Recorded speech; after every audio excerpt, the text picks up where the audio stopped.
What's up, y'all? What's going on? Now my tablet won't work for me. Okay. What's going on there, everybody?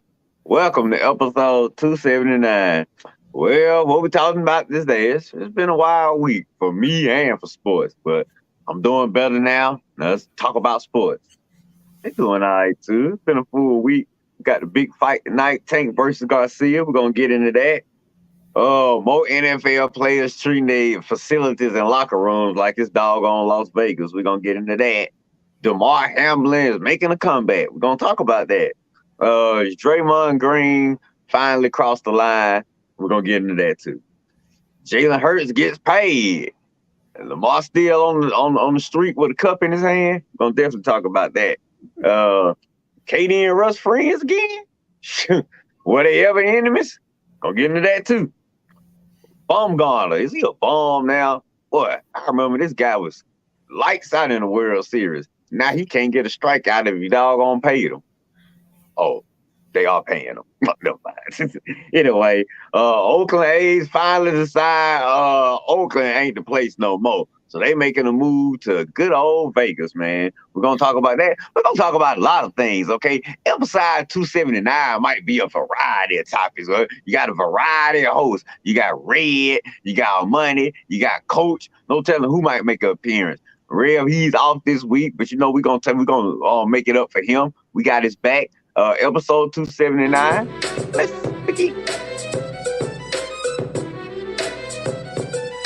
Well. Good morning, everybody. We are here. It's the Red and Red Sports Show. We have coming to you live from the ATL is Red and the Coach. That's right. And coming to you from the Palatial Studios in Lower Virginia is Armani. And we are products of the Red and Red Sports Show, giving you real sports talk from real sports fans who are real sports athletes who have what, gentlemen? Real sports knowledge. We are here. We are live.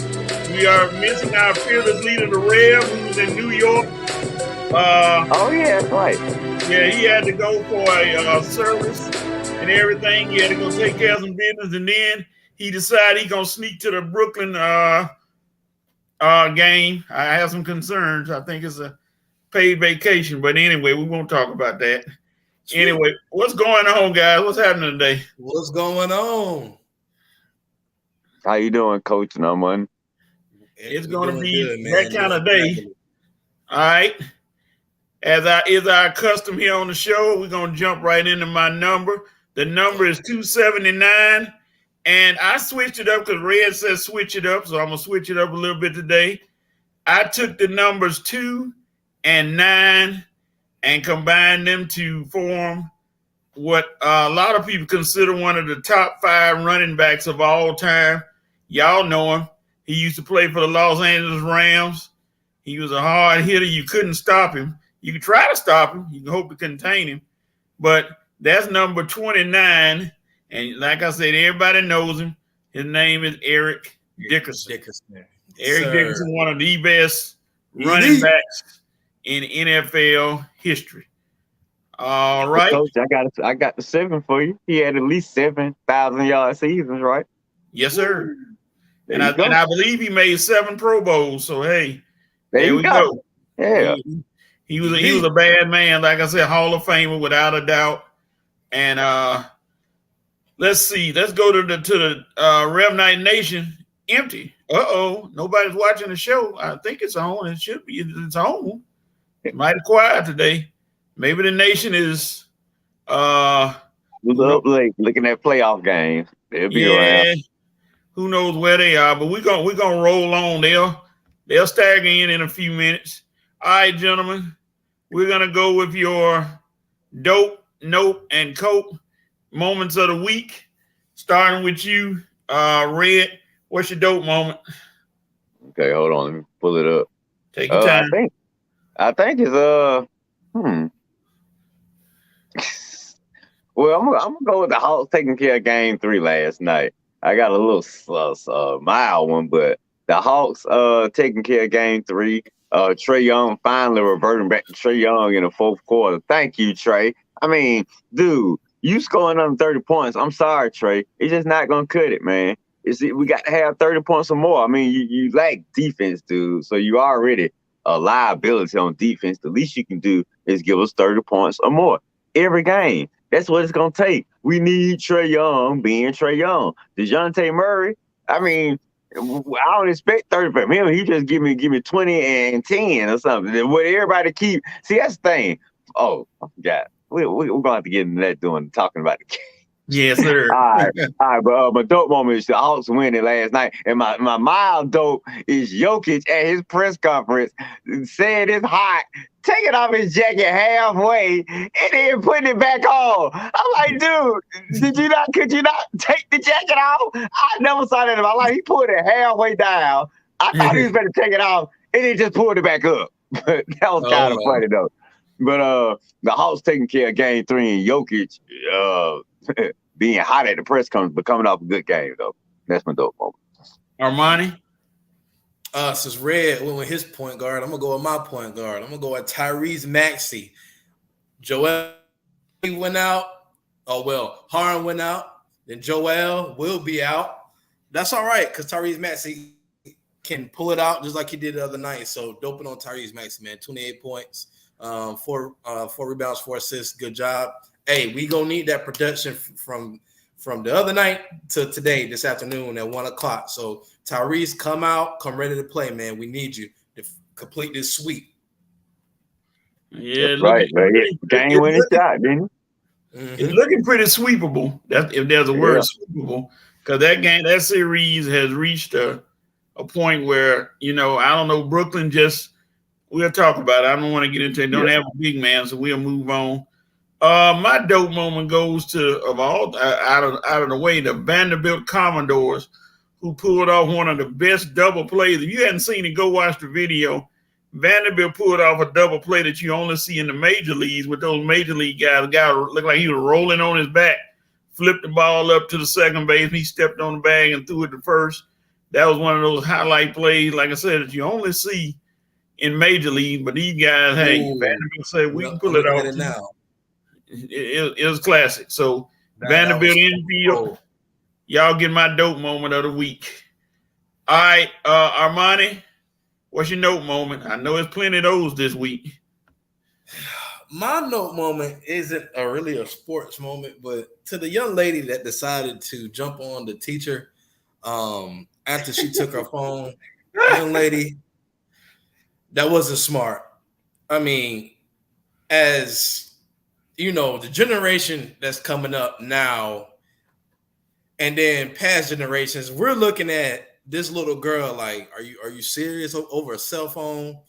Listen, in school, I don't know how it was for y'all. Well, y'all didn't have cell phones back then, fellas. But when I was in school, if your phone got took, it just got took. That's just what the end of the story. You're going to get in trouble because you shouldn't have your phone in school anyway, young lady. You should not have your phone in class. So why would you even have it out in class for it to get took? So, then you want to jump on the teacher. Very disrespectful. I hope you get all the consequences that are coming for you, because when you have actions like that, there is cause for reaction. So, nope on the young lady that jumped on the teacher. No excuse for that. None at all. All right, Armani went outside the box on us. He turning to Papa all money. All right, Red. Take off his belt and give us a spanking. What's your no moment, Red? Man, don't worry, I ain't gonna go off topic. I thought about it last week when I heard about that Jack the Dripper story, but I'll try to keep it with sports. My note moment first goes to Brady Quinn for his CJ Stroud criticism. Oh my God, dude. You just nitpicking. I mean, so what he didn't go to Peyton Manning camp? I mean, and I'm so glad those guys came out and defended him. But Brady Quinn, dude, stop, okay? You coming off sounding kind of lame. But my big note moment is to Karl Anthony Towns and your voice. Dude, do you have the most Mike Tyson voice in all of sports? Oh my God, does the voice not fit the guy? I don't know, man. we got to come out of execute. Like, man, dude, now I understand that whole Jimmy Butler thing now, man, because, dude, anyway, and I can't say anymore because it's part of my coat, but anyway, we'll get to it. All right, calling into town with the anime voice, or whatever you want to call it. My no moment goes to all of these mock drafts. Everybody in the country seems to be doing a mock draft. Like, people are actually supposed to care about what you think. I've seen, for the Steelers, I've seen about 300. I scroll by because I'm like, I'm tired of seeing who you picking, whatever. Pick who you want. It doesn't matter. The Steelers already got an idea who they're going to pick. And we'll get into that later about who they should pick as far as with the number 17 pick. We'll get into that a bit later. All right. Red, what's your coat moment? Okay. Back to what I was saying about cat voice. Now, this is more players in the press conferences. I have no idea. Why do they come, especially when teams lose? They come to the press conference and they just looking down at the press sheet the whole time, looking down at the stat sheet. Folks asking them questions. You can barely hear what they're saying because they're just looking down and down. I'm just like, dude, can you guys hold your head up and talk? Okay, you lost a basketball game. You were competing hard. You can still come to the press conference and hold your head up high and talk. I mean, Carl Anthony Towns, Rudy Gobert, everybody want to talk about Rudy Gobert. At least he was at the press conference up with his head held high, looking forward, thinking, hey, in the future, we still got a game to play. I'm going to be ready. We're going to go out there and play. Hey, sit up there stoic, sit up there tall. Carl Anthony Towns just, like you want to go to sleep, like you're depressed, like the world about to end. Dude, you are one of their top dogs. You got to sit up tall, hold your head up high, answer these questions like a man, and stop sitting up there like a big crybaby. Like anybody in the media feels sorry for you, dude. Okay, you've been with Minnesota. How long? Had I don't know how many losing seasons? You should feel like this at the end of every year. I don't know why you feeling like this now, like you've been in the playoffs every year, and this is like your 5th or 6th straight year losing or something. Dude, this your first and second year in the playoffs. You finally made the playoffs back to back. So stop, man. I'm not buying this emotion from you because you were part of a losing culture for the longest. Okay, Carl? So toughen up your freaking voice, sit up at the press conference, hold your head up high, and tell your Minnesota fans how y'all gonna come back from 0-3, you freaking bum. God. Okay. Red is not a Minnesota fan. They may not be that long enough. I'm not a fan of all this depression at the press conference. I mean, just holding, dude. Sit up and hold. You playing a game. Tell the fans what you're going to do. You can still come out and win game 4, and who knows what can happen. But you all, dude, man, nobody's going to be feeling sorry for you. Hold your head up high and answer the questions. Armani. I'm coping with Tua Tagovailoa this week because there was an article that came out that said that he was eyeing retirement after this season as far as his concussions are concerned. Well, Tua, honestly, I wouldn't be mad if he retired. I mean, those concussions are something serious, and then they're not to be taken lightly. But then he said that his staff came out and said they told him that CTE wasn't going to be a problem. He said it's only when you're constantly hitting your head against something.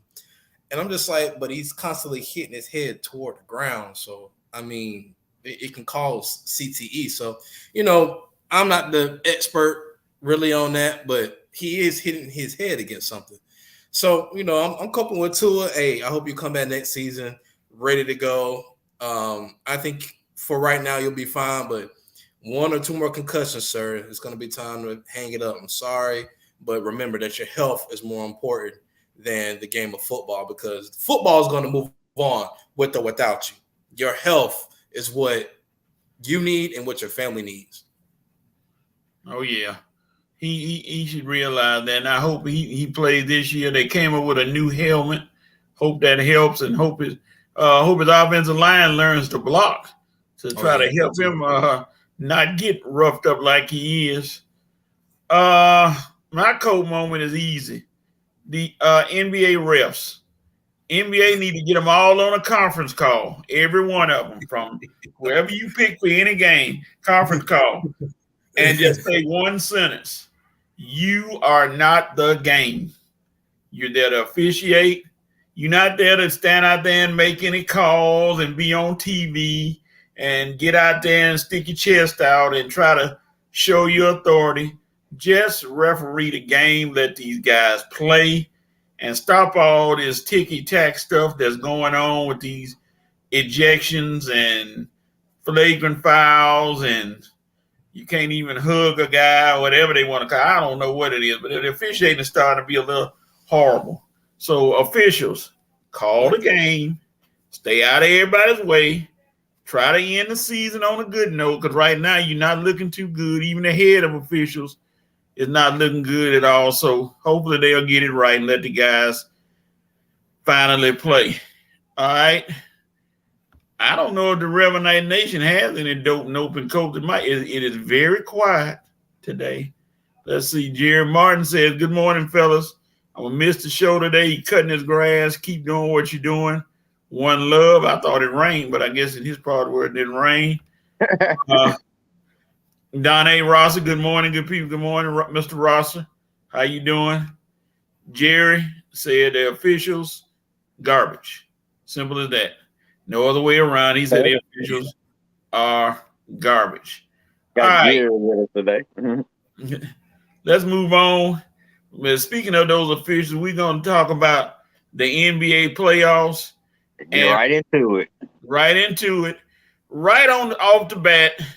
Let's look at the first game. We're gonna look at Philly and Brooklyn. Right now, Philly has that 3-0 lead. And Armani, since it's your squad, please tell me, what chance does Brooklyn have? To win the series or to win tonight? A little of both.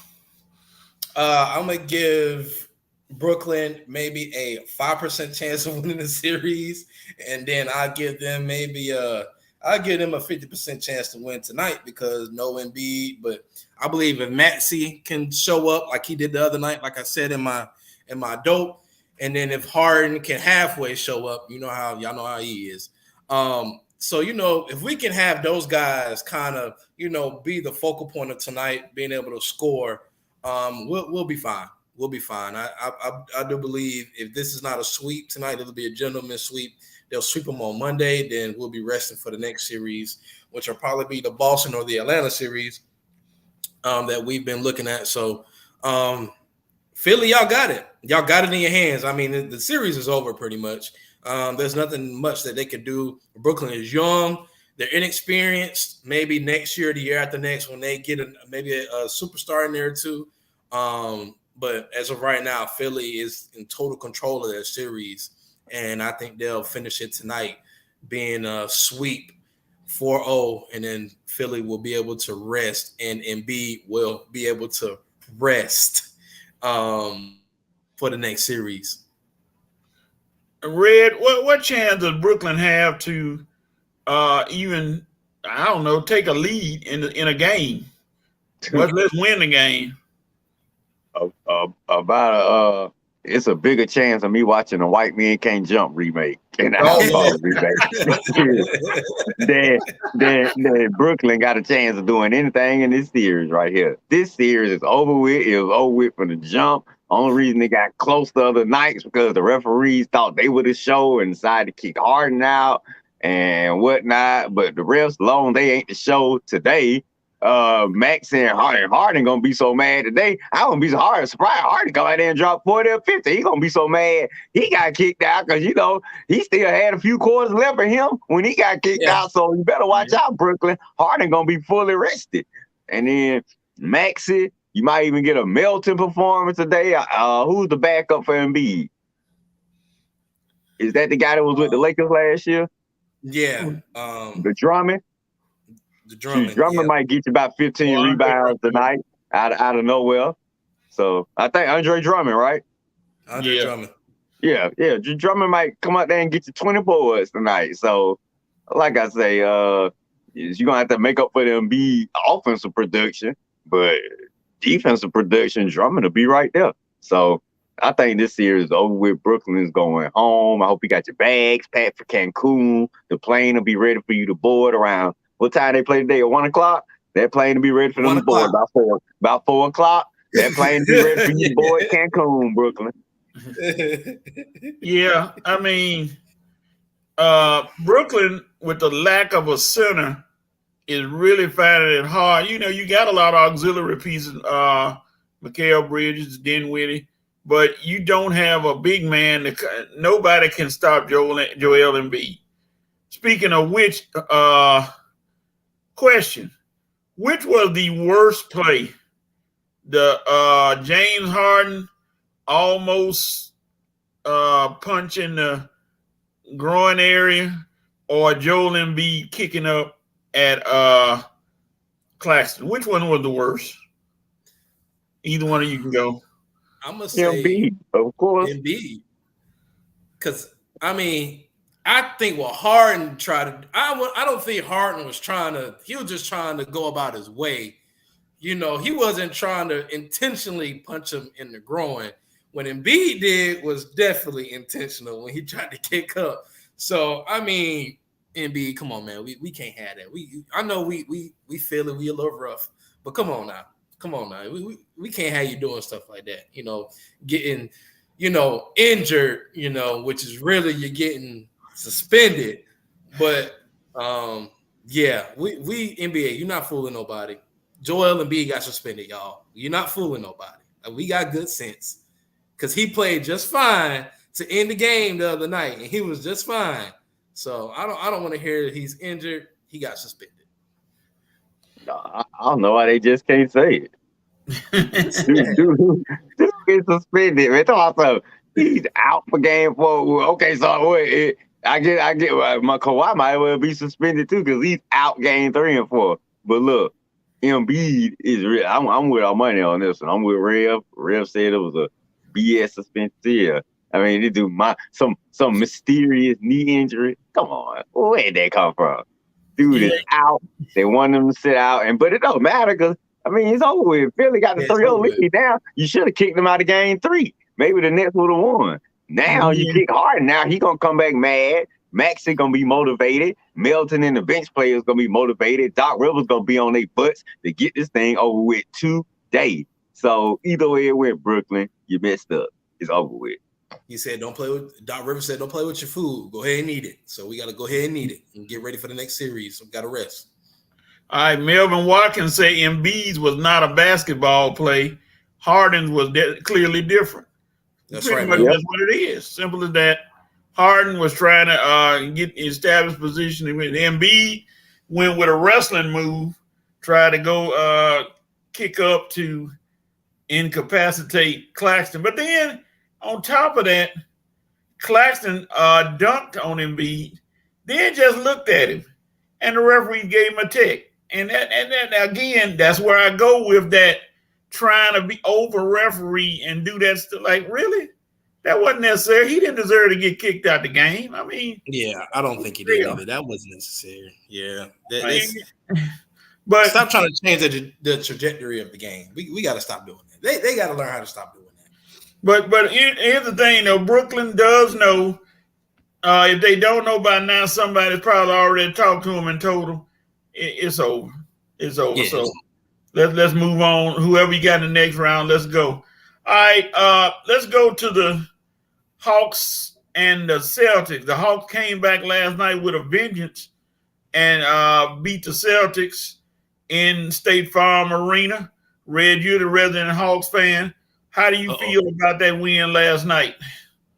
It was very key, very necessary, and was probably the most important game of the Trae Young era because had we lost that game, had you went down 3-0, Sweet was pretty much on deck, and you might well just get ready to blow this team up, man. I mean, cause come on now, you go from the second round. I mean, you go from the Eastern Conference Finals to getting eliminated to Miami last year, to on the brink of being eliminated in 4 games by Boston this year.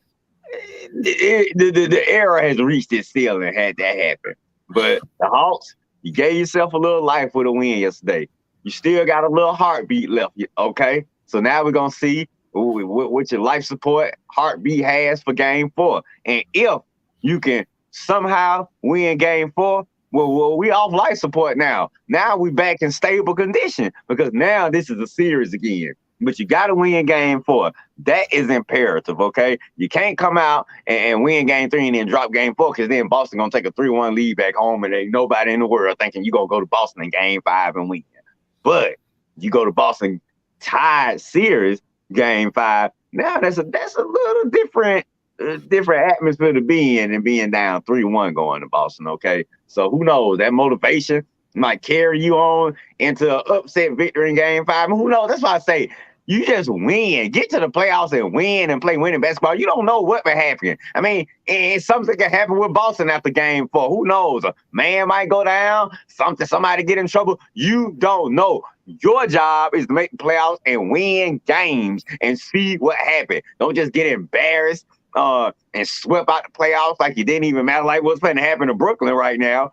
All right, Trae Young. So, Trae Young, you proved you got a little heartbeat. I appreciate that 4th quarter last night. I know what Murray going to do. Murray did his job. I know what the other clowns going to do. They didn't do their job. So, look, Trae, it's on you to guide us through. If you can give us 30 and 10 almost every game, then I can look at somebody else to blame. But if you coming out there dropping between 17 and 19, no, that's not going to cut it. Even 23 and 24 is not going to cut it. We need games like last night, 32, 35, 40, Trae. This is the playoffs. It's time to step it up. Game 4 is tomorrow. We need it. We need Murray. And who knows? Can somebody in the front court give us a little something? If that happens, just maybe a victory is on hand. But we'll see. But good job last night, Hawks, of surviving.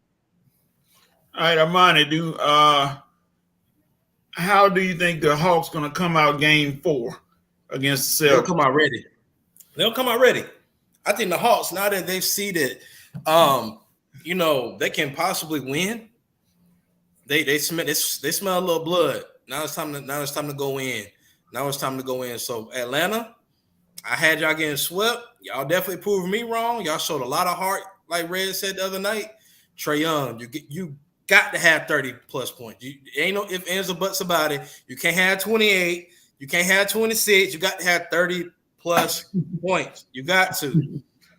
Again, you're a liability on defense, but to make up for it, you have to score points.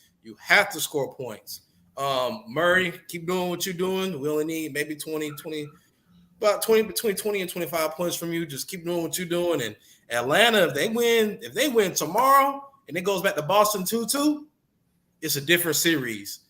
Even if Boston wins that game, you go back to Atlanta, and then you force a game 7. And if you force a game 7, it's all about heart at that point. Who wants some more?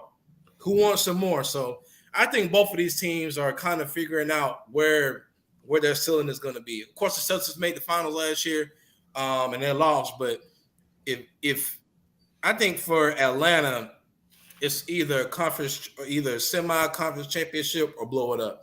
And then if it's for Boston, it's finals or blow it up. So both of these teams are kind of figure out where they're going with the foreseeable future with this series.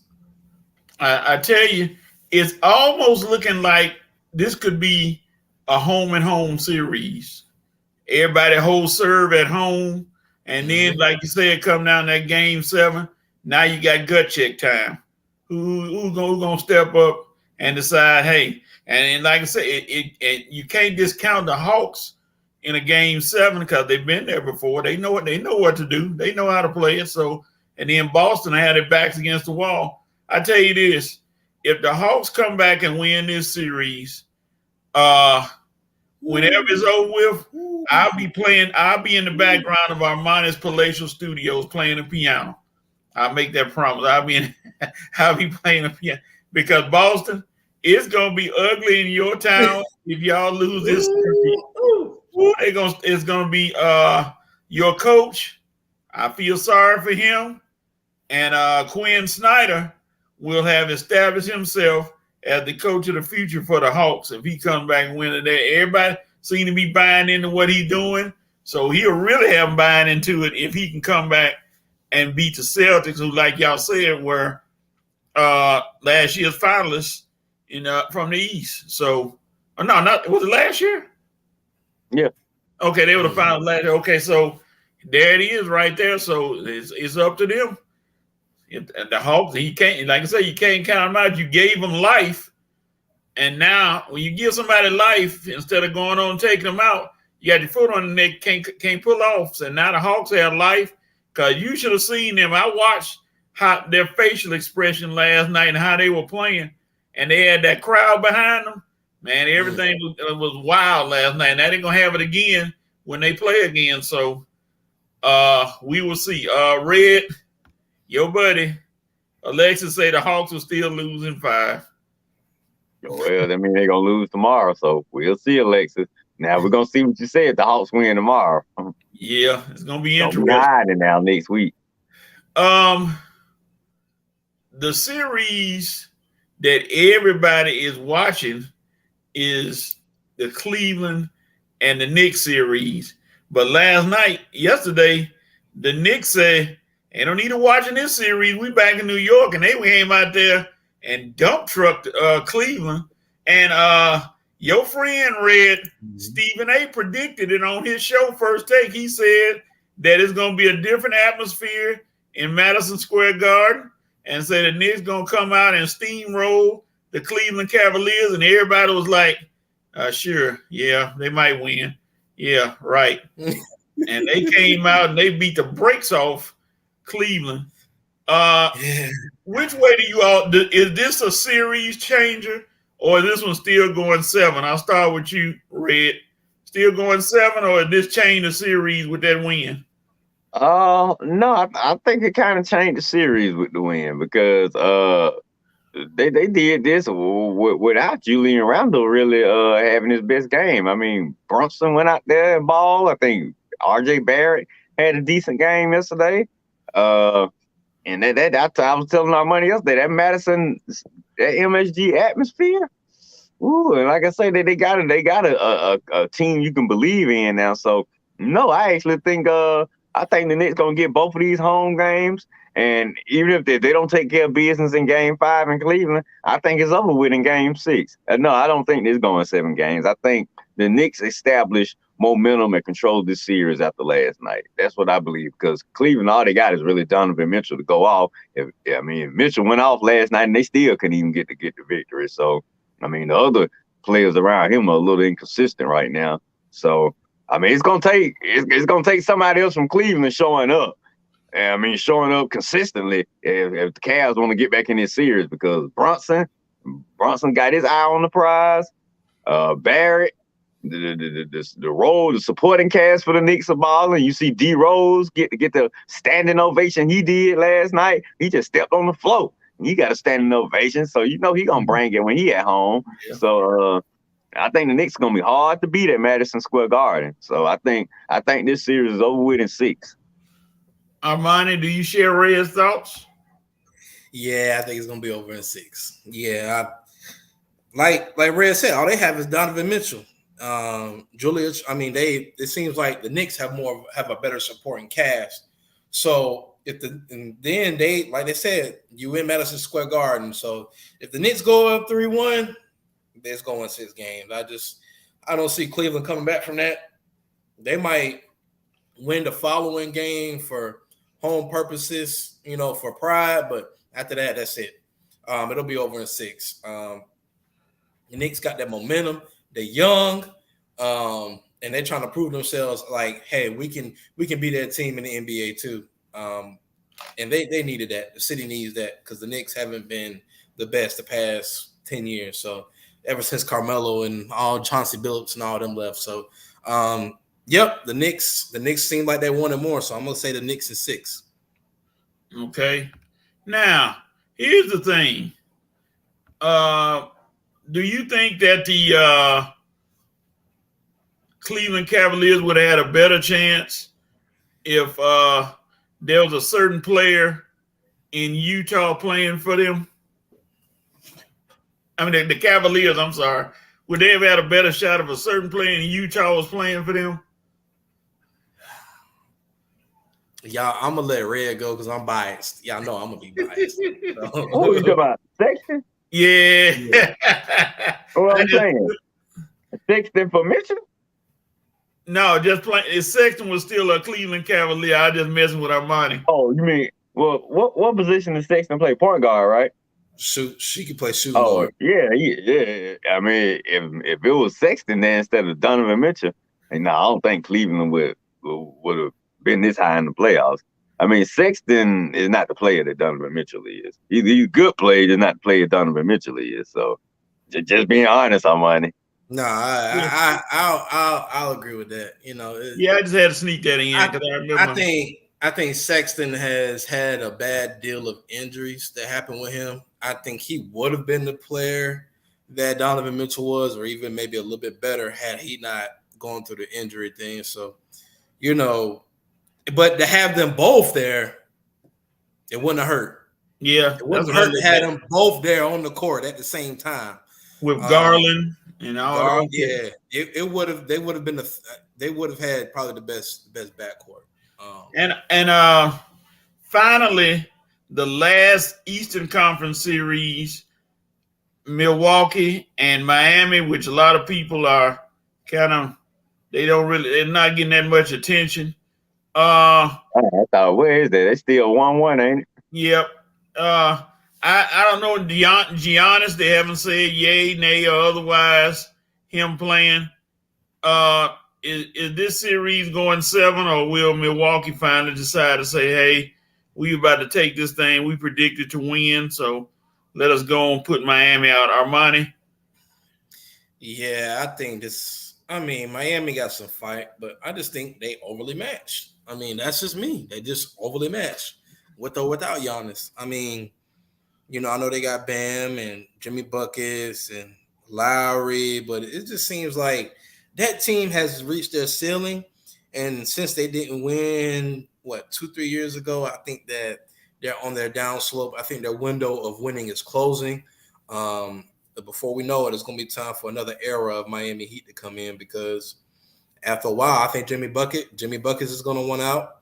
Lowry is going to want out. Bam will still be there because he's going to want a big contract, so they got to pay somebody.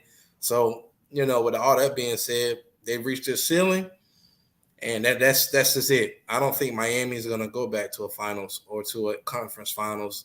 Long as Philly is there, Milwaukee's there, Boston is there. I don't see it happening. So unless major injuries play a part, but I think they're done.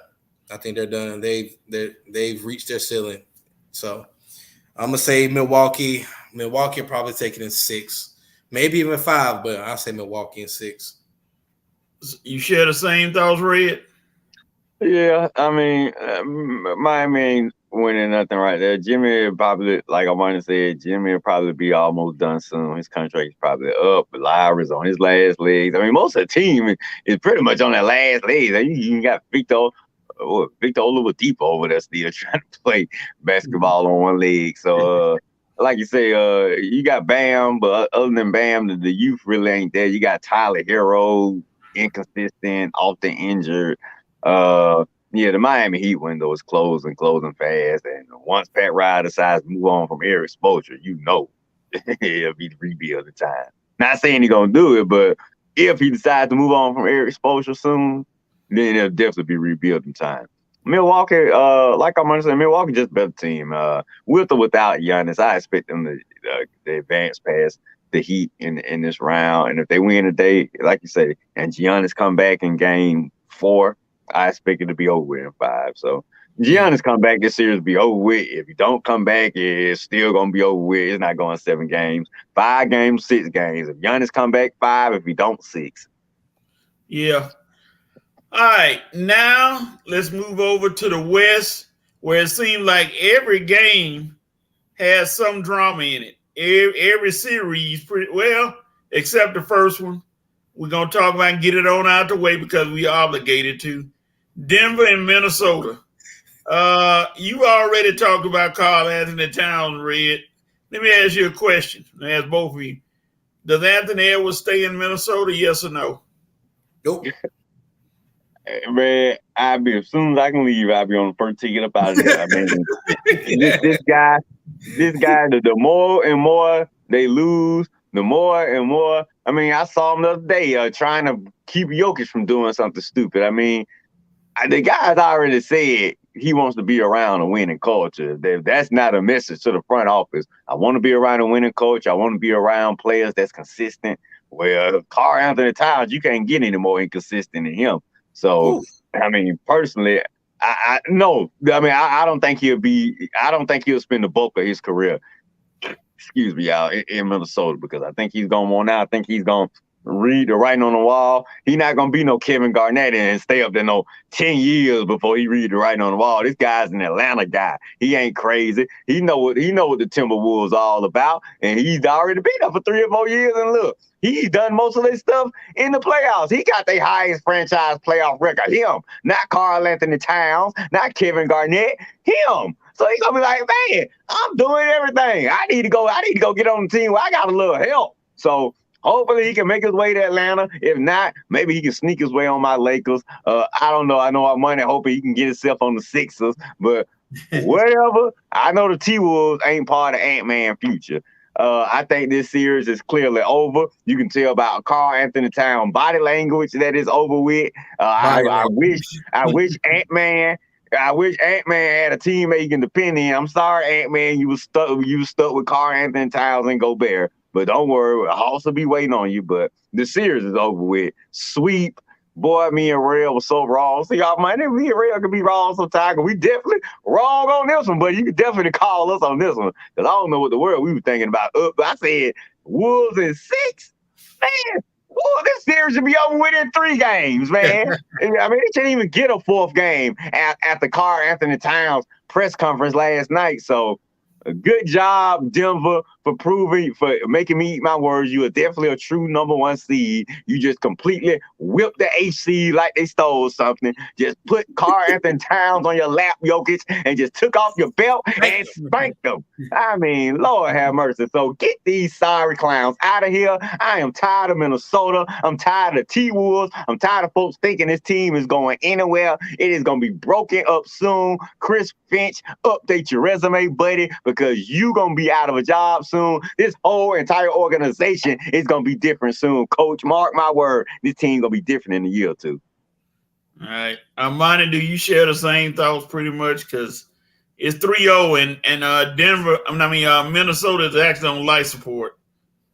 Yeah, we need to go ahead and it's time to pull the plug. Whoever got the final say so to pull the plug, it's time to pull the plug on these guys. Go ahead and Nuggets, just put them out your misery. I mean, man, Minnesota, y'all know what I'm about to say. What's my favorite word? What kind of franchise are they? Where you get that from? Oh, you're right. He need to patent that one. You're right. Hey, you're right about that. This is an example of a poverty franchise right here. Because when you think about the Timberwolves, you think about like the lower echelon of NBA basketball teams. Charlotte, Timberwolves. Who else can be in that category? Well, the Knicks on the come up now, so we can't say nothing about them. No, but I'm saying just for overall, the Knicks have a history. They got championships. Timberwolves have nothing. They don't have no history. I mean, nothing. Garnett. If you take away Kevin Garnett, and this team really ain't nothing. Yeah, I'm exactly. If you take away the Garnett years, we ain't even talking about them. No, they had one successful year when they played my Lakers in the Western Conference Finals. Other than that, they were just getting in the playoffs every year, getting put out. Then when Garnett get traded, they go a while before they even get back to the playoffs, and they ain't doing nothing in the playoffs. Karl Anthony Towns, number one pick, dude, you have been a disappointment. I'm sorry, you have just been a major disappointment. You try to get Jimmy, but what'd you say? I think he need a new change. He need to change. He need to get out of Minnesota. Yeah. All right. Well, he need to get out of Minnesota. He needs to go somewhere else and play somewhere else because, I mean, I'm not even gonna sit here and say that they haven't tried to build around him, but I mean, They I'm looking at the tried. roster. I mean, you got Rudy Gobert, Anthony Edwards, Austin Rivers. It's time for you to go and play for your daddy. Lord, perfect. He already tried that. And then everybody else is like, who are these guys? Jaden McDaniels, okay. That's a wall puncher. Mike Conley, he's at the he about to be at the tail end of his career. So I mean, it's time to blow it up. It's time to blow it up. It's time to trade these guys away and start rebuilding from the ground and build it back up. Do it the right way this time. But yeah, how long will it take to build them back up? You're looking at a 5 that's if we're looking at a realistic standpoint, they're like the Knicks. You're talking about at like a few years ago, like a 5 to 8 year rebuild before you can start thinking about the championship. Oh, buddy, stop it with the Knicks comparison. Let me tell you, the Knicks were just sorry and were just getting ran poorly. Okay, people will still go to play in New York. People still love the Knicks. Yes. Ain't nobody going up to Minnesota unless they draft you. You know what I mean? You're not gonna choose to go play with Minnesota as a free agent. They got to draft you or trade for you, and that's something this team has been doing poorly since the beginning of time. You got you got draft pick right. You got Garnett right. You got Marbury right. You got Karl Anthony Towns right. You got Edwards right. That's 4 players out of how long of a history? Because everybody else been scrubs and role players. So and you ain't never been able to put it all together. As a cohesive unit and win big. Like I said, you got the one Western Conference with Garnett. You ain't went nowhere with Karl Anthony Towns. What, first round exit, another first round sweep. They've gone nowhere with Karl Anthony Towns. They don't have D. Russell, Cat, Jimmy Butler. It's some players I don't forgot they had over there in Minnesota probably don't got traded away. Prince, I'm just saying, they've had a cast of characters come in and out to play with this guy. And he's just not going to get that. He is not a top dog, Karl Anthony Towns. I'm sorry, dude. You're not a top dog. And then you bring Rudy Gobert over there. You ain't a top dog. You sorry, you get picked around and punked around by another role player on the team, Kyle Anderson. Who is he? Yeah, that was scrub. So that's what I'm saying. These are the guys that you got on Minnesota. You got Karl Anthony Towns with his, yeah, man, okay, whatever. You got Rudy Gobert, yes, okay, you know him French. You got Kyle Anderson. You got Ant-Man, the biggest dog over there. And he's 21 years old. Come on. You know what? Minnesota, if you want to make a splash, if you really want your future to look bright, hey, look, Damian Lillard went out. Damian Lillard wants out. Man, but not to go there? Yeah, that's true. Not to go there? He'll stay here and say, no, I'll stay in Portland before I go there. I'm sorry, Armani. I'm trying to give him options, Red, but I'm trying to give him options. These are the options. These are the options. Karl need to go. Ant need to go. Rudy's gonna go. And they just, like you say, blow it up. For Finch, bye-bye. Just blow it up and start over. Maybe you can get lucky in the draft, but just start over and be one of them young, sorry teams like Detroit and Charlotte, just waiting on a lucky player to come because it's over with. Karl Anthony Towns, like you say, it's time for him to go. All right. Ant-Man gonna be. You think Ant-Man gonna stay over there by himself? Please. Mm-hmm. Ant-Man gonna be begging to get me out of here. He gonna be screaming, I wanna go home. Get me out of here. All right, we spend more than enough time on this massacre in Minnesota. That's what I can call it. I had too much time. The next time they play, I think it'll be pretty much a done deal. Denver is gonna get the beneficiary of just sitting and resting. Too much. Next series, I'm looking at Clippers and the Suns, and what we looking at with the Clippers and the Suns, 5 games could be 4. Man. It's not looking good for the Clippers because Paul George is already out. Then, mysteriously, after scoring 38 points in Game 2, Kawhi Leonard is out for the Game 3, and now he's out for Game 4. So, shorthanded Clippers, are trying to go against Kevin Durant, Devin Booker, and the Phoenix Suns. I'll start with you, Armani. What chance do the Clippers have? No PG. No Kawhi. You just got Westbrook. You ain't got no chance. You just don't have a chance because it's just too much. You know, you got Chris Paul, Devin Booker, and KD. Now, if it was just Chris Paul and maybe Devin Booker, I say y'all got a chance. But with KD, huge game changer. Because he can score, he can do it all. So it's gonna go in 5. It's gonna go out in 5 games. I'm sorry, that's just what it is. Because Westbrook not gonna be enough. He not saying that he can't be. He's just not that guy that's going no. So I give him. I say Suns in 5. Series is over. No Chris. No Kawhi. No Paul. No PG. It's over. Red. What are your feelings? Oh. Not me out. Coach was already know where I was going with this. No, I'm just saying. No, but I said last week 5 games. I was semi-joking. I actually didn't think they were in 5, but man, I guess I was right. But I guess I had a feeling because you just never quite sure with the Clippers sometimes. That the injuries, I mean, Lord, Kawhi, I mean, they just come out of nowhere with these injuries, man. That's ridiculous. That's a heartbreaker for your team. Now, one thing I give Coach credit for is his boy, Westbrook.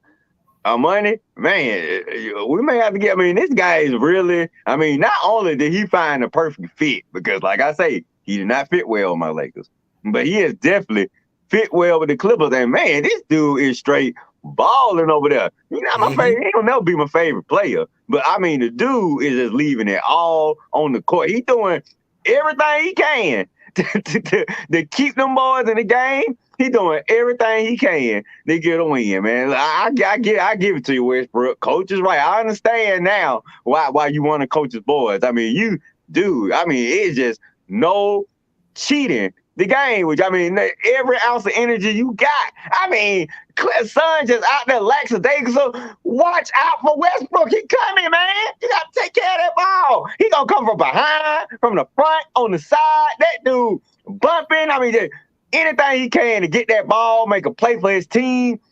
You got to, hey, Sons, you got to watch out for players like that, man, because that's the only way the Clippers are in this series. That's the only way the Clippers will have a chance to win today. They play today, right? Yes. Right. No Kawhi. Look, I can tell you right now, Westbrook gonna come out there, and he is gonna come out there and try to do it all. I wouldn't be surprised if he scored 30. I'm saying he know he the only chance they got as far as leading the team, passing the ball, the energy, getting folks involved. It's gonna be all on him today. I mean, you got that. What's the young point guard that's out there balling for y'all? That Melton or Norman Powell. Yeah, Norman Powell out there ball. He bringing it, man. Them two guys, Westbrook and Powell, they bringing it for the Clippers now. Now I still think it's over within 5 because, like you say, the Suns got too much firepower, and Durant still ain't had that big Durant game. I don't even think he had a 30-point game in the series yet. But Durant, you better watch out because your boy, he gonna be on your butt. Ain't nothing gonna be easy. Nothing is gonna be easy with Westbrook on that court. So, Suns, you better watch out. If the Clippers have any life left, he's the reason. But if Suns win today, it's probably over because they'll go back home with a 3-1 victory. And I just hope the Suns ain't that crazy to blow it. Don't let the Clippers hang around now. Don't let them hang around to Kawhi get back more runs. Or, God forbid, Paul George try to make an appearance. So, Suns, if you want to take them out, you better take them out today. And you better take them out game 5. Westbrook going to make it hard for you. Powell going to make it hard for you. What's my boy name? Not Maxey, but Terrence Mann. Man gonna make it hard for you. Tyronn Lue coaching gonna make it hard for you. But you still got to pull this out, dog. No excuses, Phoenix. Y'all got to win this series. You got to win because they missing their 2 top dogs, Kawhi and Paul George. So Suns is on you to take care of business and be ready for the next round. I still say the Suns in 5, but man, I I would not be surprised if they blow one of these opportunities, because I know Westbrook and Powell, that energy and that dog in them, that might be enough to get the Clippers a victory. I'm just saying, depending on what happens. So we'll see. We will see. But Coach, I'm impressed, but I still say he did not fit with my team, but he definitely fit with the Clippers, and he's playing some impressive basketball. Just keeping them involved in it. The thing about it is, the longer the series goes, the worse it is for the Suns. Right. The Suns got to finish them off, because you got KD, Booker, Chris Paul playing almost 40 minutes a night. That can't keep going on if they ought to be any kind of successful, because they don't have any backup. No bench. Bro, they got nothing on that bench hardly. Cameron Payne still hurt. He usually come in and spells when he hurt. They got and them other guys. Can anybody really name any of the other guys? They nondescript. You Kogi or somebody. Yeah, you done trade away your whole team for KD, your bench. But yeah, if the Clippers win today, the Suns are in a little more trouble than they would, because now you got to go 6 games. And you don't, and like you say, anything can happen. Kawhi might decide, oh, well, I can come back. But Stephen A. said something I heard yesterday, and I totally agree almost. He said Kawhi Leonard is the most disappointing superstar in the NBA history because of these injuries. I think I posted that on my page before I came on today. I might have posted it. Check my page afterwards, Coach. And Kendrick Perkins tried to say Paul George too, but like Stephen A. said, Paul George, we saw his injury. We saw him get hurt when he got literally. You see Kawhi get hurt. It's a miracle, Paul George. What did they say? What's wrong with? What did they say is wrong with Kawhi? Knee soreness. Serious knee injury. Yeah, knee injury. After scoring 38 points in game 2, now your knee I mean, unless even if they have to drain fluid out his knee, I mean, one game he should be back, because that's what 4, 5. That's 2 games. Yeah, 2 games. Yeah, I don't know about that one. Shoot that knee up or wrap it in a sleeve, something to get you out there to play. But you're not even gonna try. So again, Armani, you said earlier, he might need to retire, because he can't stop getting injured. I mean, and this is not the time. I'm not saying it's a good time to get injured, but this is not the time for you to be not wanting to push yourself a little harder to try to win. You have a winnable series right here, and you're not trying to push yourself to get the win. And unfortunately, 2 guys, Westbrook and Powell, they can't do it by themselves. And somebody else got to step up, but you shouldn't have to have that. Big Z Zubac, he'll give you something. Bones Highland will give you something, Terrence Mann, but it's not enough. Bones Highland, that's who I couldn't remember. That's right. It's not enough to combat Devin Booker and Durant when they on fire. Man, Booker. If you just had one of your guys, if you just had PG or Kawhi to go with, what the other guys giving you. Because look what was happening with Durant. Durant was chasing somebody on defense. That takes away from his scoring. But now Durant can sit back.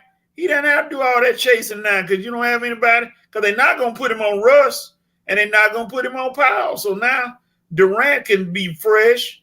He can shoot them 30-foot jumpers like the layups and hit them. And, once he gets started, it's on, because Durant is a doggone unicorn. He just that good. So, like I said, this is a pivotal game for both teams. And like I said, the Suns should go ahead and win and go ahead and finish it off. But if they don't, and they make a mistake at any point and let the Clippers win, they may be in trouble. And this will be one of the biggest upsets. And the Clippers will be universally destroyed if they don't win this series. And it's right there in front of them. This is their series to win. Yep. So we'll see. Let's see. We had a comment. Alexa said Suns in 5. Unfortunately, the Clippers have too many injuries. Yeah, that we know that's true. Thank you, Captain Obvious. Go back. No comments. We were doing fine on this quiet show. Let's go to the Golden State Sacramento series, and we got to ask a question. As Draymond's time run out at Golden State, is it time for them to go and cut bait and say, Draymond, it's been real, it's been good, but it hadn't been real good. So it's time for you to go. We can't say it ain't been. I mean, they did win 4 championships together, so we can't say it ain't been real good. Because I mean, and I'm not saying that it's not time for him to go, but you got to remember, he won 4 championships with this guy. So he went and recruited old KD after they got beat by old LeBron and them, and they went crying to Kevin Durant. And if it wasn't for Draymond Green, Kevin Durant might not have came. So, but then again, on the flip side, if it wasn't for Draymond Green, KD might still be. KD might still be there. So it's hard to say, but honestly, we can sit back and say what we think, but it's all about y'all know who they're gonna ask first, which is Steph Curry, because he's the guy of that organization. He is really the person that they're gonna ask. Steph, what you want us to do? What do you want us to do? And if I'm Steph, I'm gonna be like, okay. I mean, we won 4 championships together, but at the same time, you got to know when it's time to let go. And now is the time before he starts to completely fall off a cliff to go ahead and let him go. I know we've won 4 championships together, but you got to know when it's time. You can't overstay your time now. You cannot overstay your time. When it's time to go, it's time to go. Don't be like my Falcons and let people hang around for years and years at a time. And then come later on down the road, it's like, oh, now it's time to go. Oh, yeah. Yeah, no, really? Yeah, for real. So, it's time. It's time. It's time to let him go. Go ahead and trade him. Put a trade package together. Hey, go ahead and get somebody like, Cat. He don't want to be there. Which wouldn't be fair. It wouldn't be a fair trade, but, I mean, you throw some first rounds in there, get a Cat or get an Anthony Edwards or somebody. Man, could you play defense? Could you imagine Draymond Green in Minnesota? Oh my, woo. He wouldn't go. He wouldn't go. Red, has his time run out, Red? Okay, before I get to that, Sam has decided to pop in and talk about his Trae Young. Sam, just for the record, I was very positive about Trae Young today, so no need to bash him. We gave him some props. Yeah, he did good last night. He was my dope, and we just waiting to see what game 4. So good job, game 3. We need a better job in game 4. We waiting on it too. We hate the Celtics. I want to get a Celtics a series. I would have been disappointed had we went down 3-0 and got swept. So I am very happy with Trae Young Day. I'm on the show right now. I ain't got a chance to post on my page yet, but trust me, there's some good Trae Young stuff coming today for him because he did his job. He made me proud. He won the game, gave me 30 points, almost to double-digit assists. We beat Boston. So I am very happy, Sam, okay? Now we in game 4 tomorrow, and I'm going to be even more ecstatic, okay? So chill. I don't give a doggone about Hunter right now. I'm just one for now. Let me see what you're saying. No need to ever back. But it's plenty of reason to bash him. When he suck, I'm going to bash him. But when he play well, I'm going to praise him. Now, let me get back to this Golden State Warriors. But I'll be back with you, Sam. Golden State time. Let's see, Coach. You asked me, has Draymond's time run out in Golden State? Simple answer. Yes. Yes, it has. Completely run out. Did I curse? No, that was Sam. Oh, okay. I talk so fast. Sometimes I could have. All right, but I think it has, Coach. I think it has on money. I think his time has finally run out. And let me tell you something.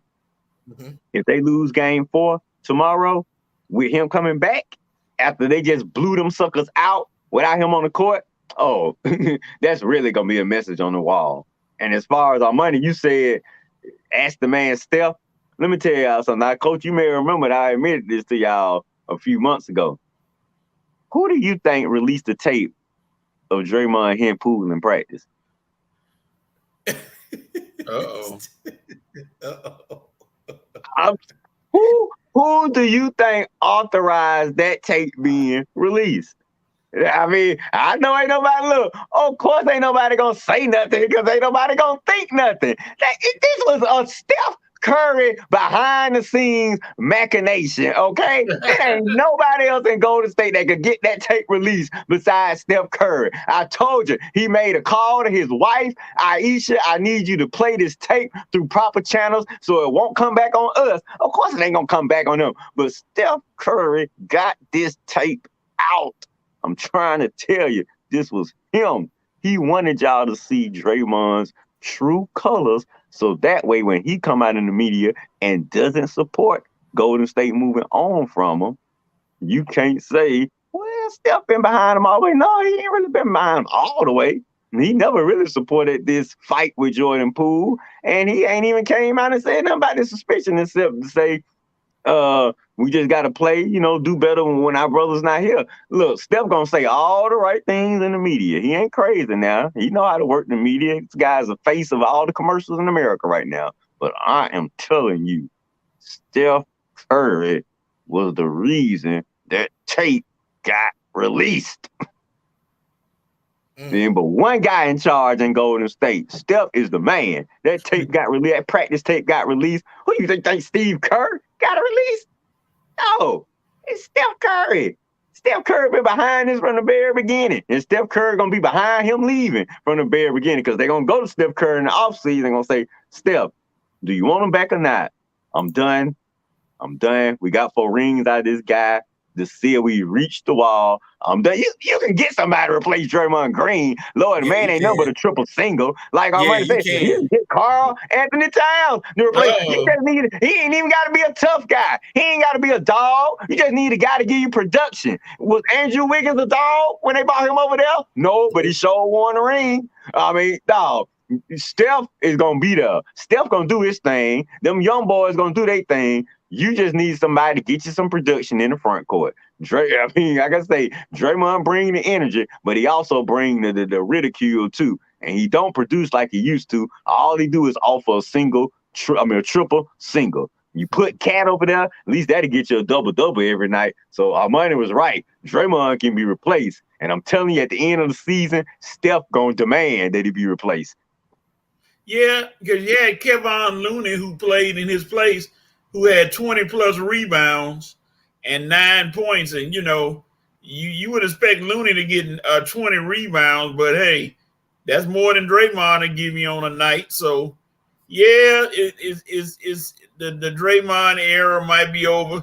Sacramento is leading. They're leading 2-1, right? Yeah. Yeah, so that's right. This is a pivotal game 4. If Golden State can hold serve at home, we got a series. But if Sacramento steals this one and they go back to Sacramento, say goodnight. That'll make it easy. Yeah, that'll make it easy to get rid of Draymond then, because they'll be like, okay, Draymond on the court and we losing. So now look what we got. We won without him, but he gonna get on the court with his annex and we lose. So poof. We'll hear the true feelings about Steph Curry. Coach, what's your favorite show? 30 for 30. Yeah. Well, actually, I'm gonna tell you, Apple TV got Steph Curry's documentary is coming out on Apple TV sometime next year. So I think it's like all the good players again, they documentary now. I think it's about time. The man got 4 rings, so the documentary will be worth it. Yeah. But I'm just saying he get his own little documentary now. Okay. I wonder if he don't say anything about Draymond. All right, to the most was probably going to be the most entertaining series. I hope not. I hope it's over with quickly. Open mouth, insert foot, is the Lakers and the Grizzlies. The Grizzlies, again, people are saying they're a bunch of young hotheads who talk all the time and hadn't won anything. And the Lakers have a tradition, and, there's no need to respond to the silliness. But Dylan Brooks seemed to think, hey, I can talk. I'm right there. We right there. I can talk to you. But not everybody feels that way. And I'm gonna let y'all talk before I talk about my funniest moment of the weekend which made me laugh. Go ahead, Red. This is your Lakers. This is his team. Because I got a joke.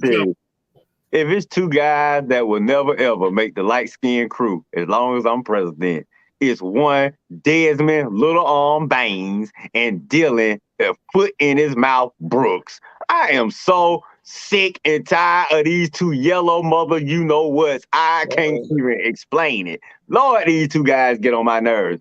Two fools who ain't never won nothing in the NBA just love talking and talking and talking as if they got some type of leverage over anybody. You have no leverage over nobody because you ain't won nothing. Look at my fingers. That's how y'all hands be, about as ringless as mine, okay? So sorry, guys, all right? You have no leverage. I don't want to hear you talking about anything until you get past the first round. You guys ain't even got past the first round. You got eliminated by Golden State last year. You about to get eliminated by my Lakers this year. You don't talked up LeBron. You don't woke up the beast. Well, that beast better gonna be awake tonight. I know. If it's one thing I know about LeBron, somehow, some way he gonna figure out a way to get some payback. It ain't gonna be over with, Brooks. That man gonna, 2 days off. Man, that man probably don't call his massage therapist from overseas to get ready for this game tonight. I'm telling you, LeBron, you better bring it tonight. All the Laker Nation is watching.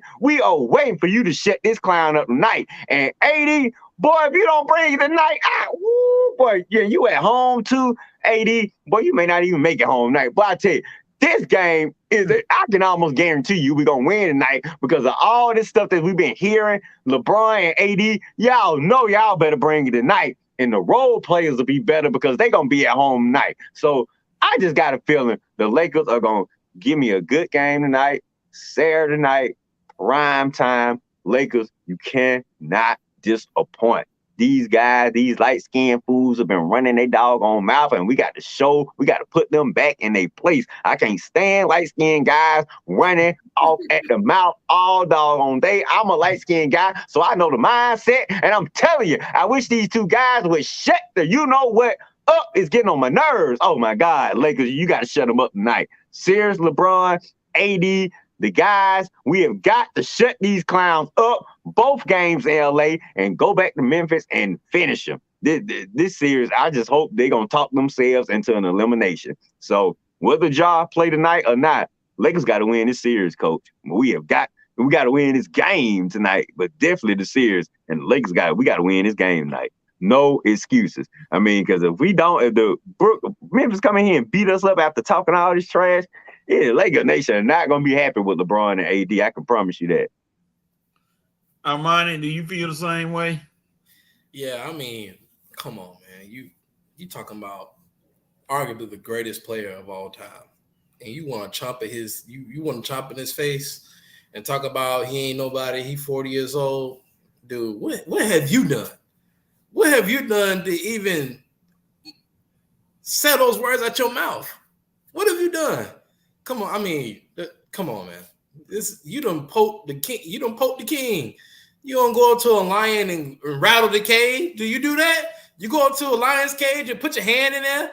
Huh? That's what's gonna happen? Oh no, you're gonna be like the dude on YouTube. You're gonna go up, put your hand in the cage, and then you're gonna get your hand bitten off. That's what you want, ain't it? Okay. Oh my God. All right. That's what you want. Okay. So when he give you 40 piece tonight, LeBron probably gonna go for 40, 10 and 8, something crazy, because you want to put your hand in the cage. Hey, that's on you. Oh, I don't respect nobody. Don't put 40 on me. Okay. He's put 40 on people better than you. What are you talking about? You serious? But go ahead and stick your hand in there. I can't wait for this one. I'm gonna watch this. I'm gonna watch that game. I'm gonna watch the fight. I can't wait for this game. You put your hand in the cage. So if you get bit, that's your fault. That's what I'm saying. I need this victory right before that fight so I can be pumped up. But even if LeBron don't score 40, if LeBron go out there and drop like 28, 15 assists, if he just have everybody involved, everybody clicking, I just want to beat down. I just want to have these boys looking dumb after this game night. AD is the one that really better show up. AD better show up big time because 13 points, that ain't going to do it, AD. Yeah, can't have 13 points. That ain't going to cut it. I understand that you had an off game, man, but that ain't you know that ain't gonna cut it. You know that's not gonna cut it, especially with D'Angelo having his. Both of y'all can't have an off night. That can't happen. Both of y'all can't have an off night. And you expect LeBron to come and save you. The man is almost 40 now. I'm pretty sure he can give you something tonight, but he can't do it consistently no more like he used to. So both of y'all, my bad. Both of y'all gotta have one of y'all gotta have a good game. One of y'all gotta have a good game. If not both of y'all, one of y'all gotta have a good game. So y'all pick and choose which one of y'all want to have a 30-plus point game. No, both. We need everybody to show up tonight. You got Rudy Hachimura showing up off the bench. Well, dog, we need the guy. We need more guys starting up in the starting lineup. So look, Rudy, appreciate what you're giving us, but we need Vanderbilt. We need you, Lonnie Walker. You need if you come in, you better be hitting your shots. Beasley, stop messing with Scottie Pippen, mama's wife. I mean, stop messing with Lars Pippen. Get your head in the game. That relationship is over with, dude. We need you busting threes. Schroeder, we need you in the game. We need all our role players focused tonight. You're at home. We need you focused these next 2 games. Well, the funniest thing I saw when they asked Kendrick Perkins about what do you think about what Dylan Brooks said, he took a picture of Dylan Brooks and put some honey on it and said LeBron James is going to tear that picture apart. I saw that. And said that's all he doing. He said he talking about poking the bear. He said he about to feed the bear. And said LeBron is gonna go to way. And Stephen A said the same thing. LeBron don't really have to save face, but yes, he does have to save face. He had to go out there and pretty much beat the crap out of Dylan Brooks and let him see that when properly motivated, I can turn this thing on and destroy you, dog. And make you look like a fool that you are, a non-winning clown that you are, and end your career. And that's what's going to happen. And that's why he need his back. He needed supporting cast to be with him. Look, I'm telling you, Laker Nation, the Staples said crypto gonna be on Dylan Brooks every time he touch that ball. Ooh, so and LeBron, they back in LA. Ooh. Yeah, that's what I'm saying. So LeBron, you're gonna have help, but you got to bring it yourself. Trust me, we're gonna be booing your supporting cast. They got the elbow and get up and Dylan. Trust me, this got to be a team effort tonight. We have got to beat these light-skinned clowns into the ground. You understand? Team effort led by you, LeBron. But hey, I want AD. I want everybody involved in this. I'm just not putting this on LeBron like on Monday. This man in year 20. We need everybody. It's got to be a team effort. Yeah. LeBron, what, 38? 38. Yeah. We need a team. Look, I know LeBron mindset is to destroy Dylan tonight, but we need a team effort. We need the crowd plus the team. We need Darvin Ham coming up with the right sets. We need everybody ready to destroy these clowns. I'm talking not just tonight, both games in LA. Let's do it, man. I'm pumped up. You see, I got my Kobe hat on. Mamba mentality tonight, baby. Yeah, I think, oh, man. Kobe probably came to LeBron in his dream. Don't do it to him, King. Don't do it to him. Don't do it to him. He needed a Kobe sight in his dream. Oh, man. Because if somebody did that to Kobe, oh, my, he going for 60. He going for 70. The thing about it is, if LeBron and company, if they lose to Memphis tonight, it's going to be like sticking a pin in a balloon. Yeah. I don't think it's going to happen. I don't think LeBron. Me neither. Because LeBron know how important. LeBron, I mean, dude, because that's why I'm so glad he was short with the media yesterday. That's right. I ain't got time for the BS press conference over with. Good. I knew then. I said LeBron about to go. He about to do something. That's what I'm saying. That's exactly why LeBron. I swear, you better bring it tonight. If you're gonna end that press conference like that, boy, you better have a game night. So what is that series? 2-1? 1-1. What? Yeah, this third game. Because they stole the game. They stole the game. Let me stop right there. So how do they get such a long break between games? I have concerns. They got to go from the East Coast to the West Coast, remember? Oh, wait, no? Wait. No. Why did they get up? Coach is going somewhere with this, and I know where he's going. And all I'm going to say is, Coach, you know how things are. You know who we are. You know the NBA wants us around. LeBron and AD. My bad. You know LeBron and AD got to get the most rest. Coach, have you noticed The Lakers don't have how many days off? 3 or 4. No, they want LeBron and AD massaged up, baby. Now it ain't gonna have no rest after these games, but these early games. So the NBA trying to help you, Lakers. You better take advantage. They try. They want you around. Ain't that's where Coach was going with this. Coach, yeah, I had some fun with that one. I'm like, because Memphis is in. That's why I thought. I was like, oh, I'm thinking it's 2-1. Two and they ain't played but 2 games. I said, oh, they said this the other day, Coach. The Clippers played 4 games before the Lakers even played game. Because the Clippers would have played their 4th game before the Lakers even played their 3rd game. Wow. But hey, we don't play at 10 o'clock tonight. Clippers play at 3 o'clock today, right? Like I say, LeBron, they trying to help you out, LeBron and AD. You better take advantage. All right, Red Sam had a message for you. Hunter's higher picked than Trey. Collins makes almost as much as Julius Randle and in the same hemisphere.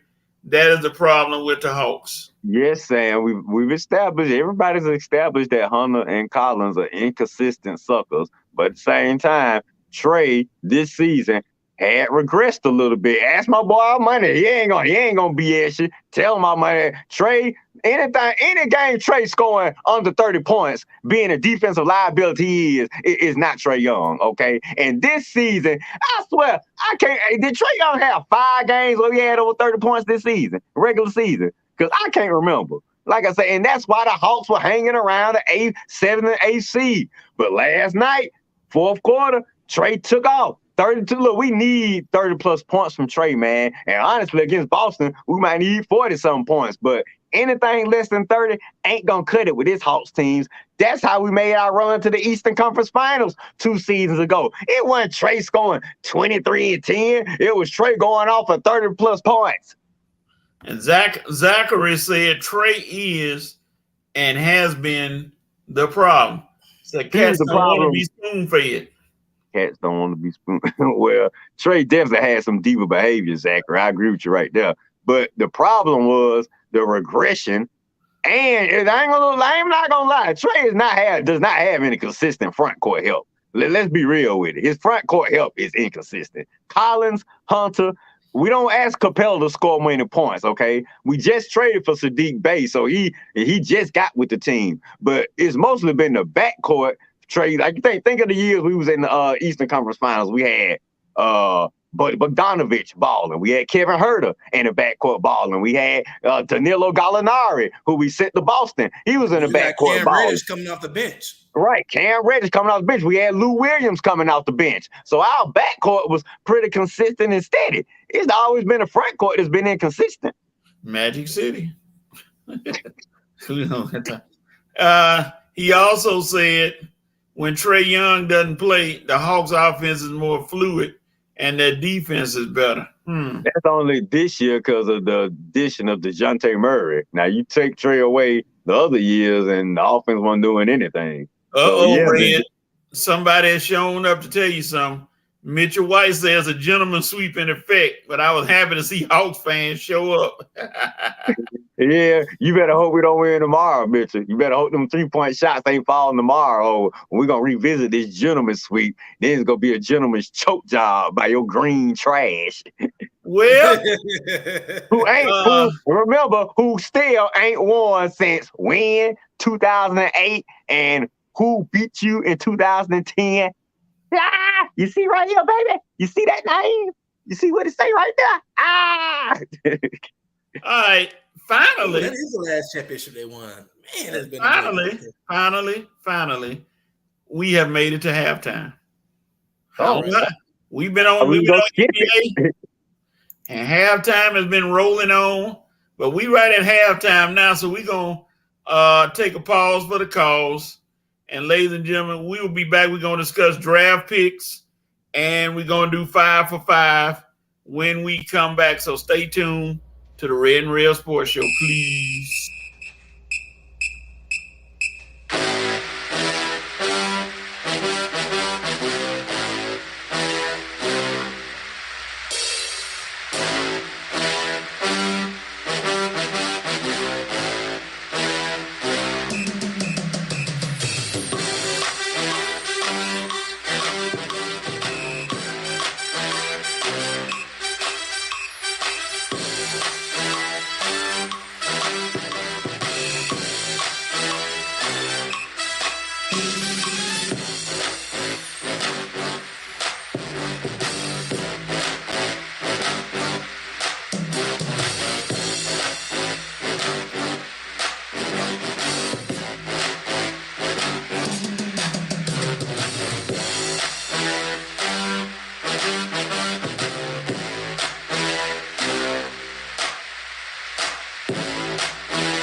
Back. We are live. We are live.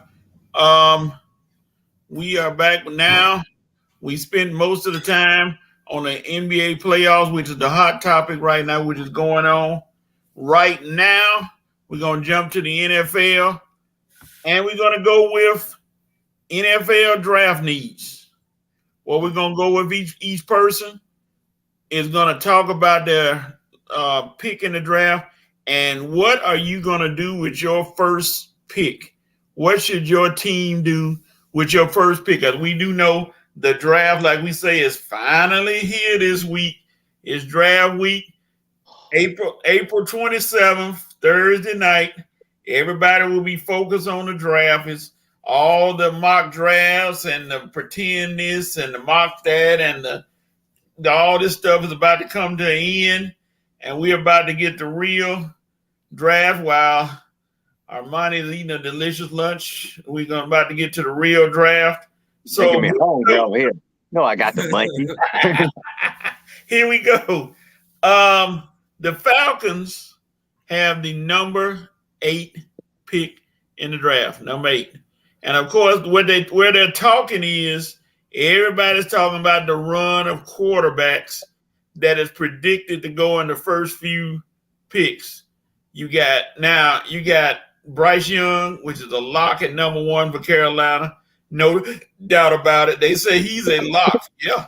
Wow. Oh, they already made their pick? Well, no, but people are saying, all the insiders are saying Stroud is not going to be number 1. It's Bryce Young. We'll see if he get a contract offer before. That's going to be the first pick. Now, I thought they fooled me. I don't know if I'm buying this one, Coach. We'll see. Because I know Carolina was on CJ Stroud.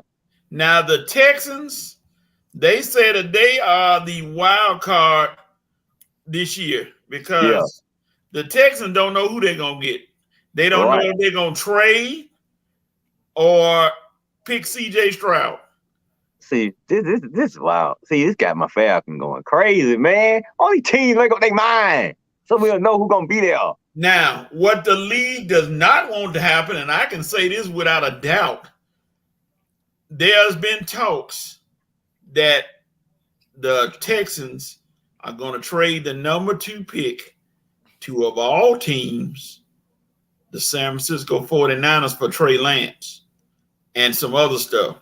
That's floating around. Yeah, Armani, it's floating around. So, and I know the 49ers, if they get that number 2 pick, they're going to snatch Will Anderson away from Anderson. That's going to be one of the most dangerous defenses in the NFL, and that's going to hurt everybody. But I know they're hoping the Texans don't make that call and give it to the 49ers because, DeMeco Ryans, he knows Trey Lance, and if you look at it, Trey Lance is odd man out kind of, because the 49ers they got Brock Purdy, and the 49ers just signed Sam Darnold. So they pretty much they want to phase Trey Lance out. Like, hey man, we got you, but you could be down in the number 3 starter, which I'm sure Trey Lance sitting back like, well, dog, y'all drafted me, and now you're not gonna use me at all. I'm not gonna even be a part of this thing. So the Texans hold a lot of cards at number 2, but we're going to skip all those teams and go to you, Red. Who do you think the Falcons are going to draft and why? Well, I mean, it all really depends on what these teams in front of us do. And there's so much confusion and instability in front of us. But I know what we need. I mean, the Falcons should be taking an edge rusher. As compared to what you said with San Francisco, the way they build their team is the way we really should be building our team. Right now, we need to be getting as physical and as tough on defense as we can get. as the 49ers have gotten. And as you can see, they're always right there every year. Why? Because they have such a physical and defensive-minded team. I'm going to stop crunching them chips trying to talk me out. All right. Because they can still hear me, okay? Stop trying to drown me out, okay? Anyway, I'm saying, but this is how I feel. I feel like we should go their route. I mean, now, because honestly, it seems like we are going their route. I mean, build your defense up, be as physical as you can on both sides of the line, the offensive line and the defensive line. Have you a good running game, have you a quarterback that can make all the throws, manage the game if need be, but can definitely make the throws. He ain't got to be the greatest out there, but he can definitely just be doable. Okay, because you got a physical defense, you got a running game, you got receivers that can make plays, which we have. London and Pitts and Patterson and whoever else we pick up, they can make the plays. Ritter can make the throws. We have the running backs. We are building up our defense, and it starts and it continues with this number 8 pick, who should be Jalen Carter, Tyree Wilson, or Christian Gonzalez, or Miles Murphy. I'll take any of those 4. I do not want Bijan Robinson at number 8 because we don't need a running back. And my sleeper pick at number 8, Nolan Smith. So, repeat this one more time. Nolan Smith, Christian Gonzalez, Tyree Wilson, Jalen Carter, or Miles Murphy. I want beef. I want a stud on my defensive line to go with the other players we got. I want a stud in my cornerback to go with the other guys we got. Or just give me a defensive tackle in Jalen Carter. But either way it go, I want my defense to continue to improve. And the Falcons going to come out and play some physical football, baby. Because either way, we're going to win the division. We the best team in the division, and we're going to win it. But we got to solidify. Yeah, right now, I think we are. I ain't got no faith in no Derek Carr and the Stanks. And who in the world is quarterback in Tampa Bay? And Carolina, please. They in the same boat we are. Young and don't know where they're going. But we have a good, clearer picture about where we're going. But we just got to get this defense on point. We know we are a running team. We know we're going to make passes when the pass game open up for us. But we got to get our defense back. We got to get our defense respectable again. You know I'm right, Armani. I think you agree with me a little bit. All right, Armani. We flaked out on Lamar Jackson, so we ain't got no choice now but to build up defense. Who should the Falcons get, Armani? Seeming that you cut Casey Hayward yesterday, saved you about $5 million.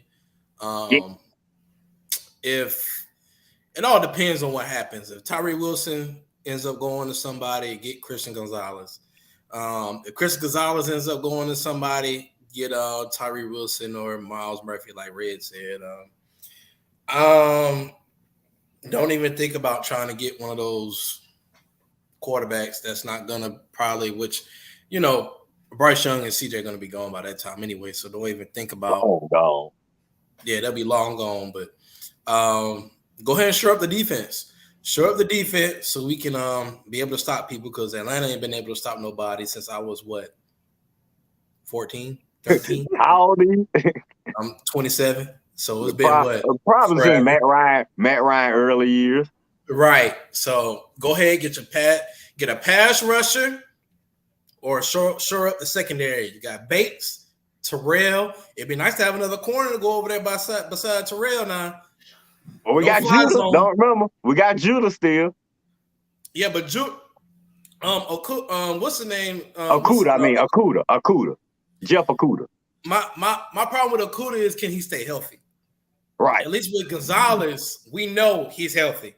We know he's going to be the future. With Okudah, you got him for a 5th round pick. You got him for a little to nothing. So it's like, okay. And we can still move him to safety too. We can still move Okudah to safety. Yeah. So like I said, you got some good pieces on defense. Just add somebody else, and then we can easily be sitting at a top 15, top 10 defense. We can be up there with the best of the best on defense. Don't make no rash moves to think about drafting Bijan Robinson. He's a great talent, but not a running back at 8. A running back at 8, no. everybody keeps saying, "Oh, well, Arthur Smith like to run the ball." Well, Arthur Smith understands something too. This is a pass first league. You got to be able to pass football. Right. I mean, you can't. What's the point of having two good running backs? I mean, what you gonna do? Run everybody off the field? That's not gonna happen. Not in this league. You got to be able to score quickly. So we good with Algier. Don't reach for Bijan Robinson at 8. Cornerback, D tackle or edge should be your only options at 8, unless one of them CJ Stroud miraculously just falls to you at 8, which I doubt. I seriously doubt that, even with the controversy. But unless one of them top quarterbacks just fall to you at 8 so swiftly, then I'll reconsider. But other than that, draft the defense. Oh, wait a minute now. You mean tell me if Anthony Richardson fall, they gonna get him? No, please no. Man, your Steelers wouldn't even get him if he fell that far. Right, I tell you what. No, I tell you what. I'm gonna tell both of you all right now. I'm gonna need y'all to just go ahead and get you a nice, capable edge rusher and leave Christian Gonzalez alone, please. I'm gonna need y'all to leave him alone. You want to go to the Steelers? That's right. I need y'all to leave him alone now. You think he gonna fall far? You ain't even fall all the way to 17? He ain't gonna fall that far. No way he gonna fall that far. What y'all gonna trade up? That's what they were talking about. Y'all gonna trade up to what number? I'm not sure yet, but they've been mentioning it here and there to get Gonzalez. Joey Porter. Oh, Lord, they keep talking about Joey Porter Jr.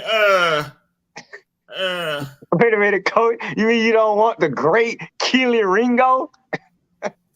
Ringo is still kind of wet behind the ears playing that position. He gonna get drafted in a later round. Yeah, we're gonna take him in round 2 if we get that edge rusher. Yeah, I don't think he's going number 1 in first round. I mean, so we looking at defense and either Christian Gonzalez or Deontay Banks out of Maryland or one of those cats. Yeah, I might have right. Why y'all ain't going after Joey Porter Jr.? That's your boy right there. I don't think he got the size. Oh, that's the thing. They looking for a big corner like Minka. Stay away from Witherspoon from Illinois. Oh no, they're not looking at him. His name ain't crossing. Yeah. Now, Joey Porter Jr. 6'2". Yeah, how much he weigh? Oh, yeah, he is a little skinny. Oh, okay, I can see. Oh, okay. I tell you, Witherspoon, stay away from him. Like he ain't number 3. I mean, we might go offensive line. You got Broderick Jones. You got Broderick Jones out of Georgia. You got a couple of linemen out of Ohio State. They may go offensive line. I hope if Gonzalez is there, then there's no need of Roger Goodell leaving the podium. If Gonzalez is there when y'all pick, I can guarantee y'all to get him. That pick ain't gonna take long. He don't need to leave the podium right there because they're gonna jump on him quick. Yeah, because honestly, before we made the Jeff Okudah trade, I would say it going again. We still could get him. We still could get, like Armani said, Okudah. He could be the number 3 cornerback if we get Gonzalez. Dante said Porter weigh 194. He ain't small. Okay, I'm sorry. I thought he was one of the smaller ones, Dante. Thank you for telling me. Oh, see, Coach, you gonna let a good player go right by you, man. Yeah, y'all better get Porter. Joey Porter Jr. he can ball. He's good. It's gonna see how the Steelers, how they want to go as far. Do they want to go line or corner? I think they should go corner. While we got Dante on, Dante, who are y'all drafting? Because Coach say y'all got it made up in y'all mind. Y'all taking who you say, Coach? They taking Bryce Young. Bryce Young. Dante, y'all taking Bryce Young? Is that set in stone? What are you hearing, man? Because I thought y'all was going after CJ Stroud. Come on, Dante. I need some answers from our Carolina fan. Y'all the one got the first pick. Well, the Bears had to just stay put. If Stroud goes 1, Houston is going to automatically go Bryce Young number 2 because that's who they really want. Yeah, you're right. That's what I'm saying. Because I know D'Amico Ryan's like Young, but see, he thinking, dang, that's right, because he must know that Carolina going to take Young. That's why he's saying he ain't he don't want no quarterback because he know. Hey, listen, Bryce Young is going number 1 or number 2. I don't know what order he going in. Texas ain't taking Stroud. I tell you that Texas not taking Stroud. Yeah, that Dante said it. Bryce Young. That's what they're going with. Oh man, I thought y'all going with CJ Stroud. Y'all messing my plans up, man. Man, y'all should have the Bears should have just stayed put. I'm pissed off with the Bears fan. Why didn't they just stay put? God. They wanted them trades. They wanted that trade back. They wanted some more picks. They already got Carolina finna do some stupid stuff. No, Carolina, Bryce Young could be okay for Carolina. No, but they gonna mess our plans up. Now the draft finna go haywire now because we know CJ ain't finna go to no Houston. So now it's gonna be somebody trying to trade up for him now. Yeah, somebody gonna trade up for CJ Stroud probably. Yeah, Dante said Young going number 1. Young is the best quarterback in the draft. All right. Our defense gonna break that fool off something. We're gonna put that little bust on our back and break him like Bane in the Dark Knight. So bring his little butt on to Carolina. Bring that little boy to Carolina, Dante. We're gonna break his back. We're gonna have Tyree Wilson or Jalen Carter waiting on him. So bring them on. We beat them once and we'll beat them again. Oh, Red with a tough call right there. Yeah, because I don't want him in Carolina. I want CJ Stroud in Carolina. We can handle him better. Bryce Young, that boy. Red Dante said, what defense? What deal? You gonna see what defense. Just wait till you see we get at number 8.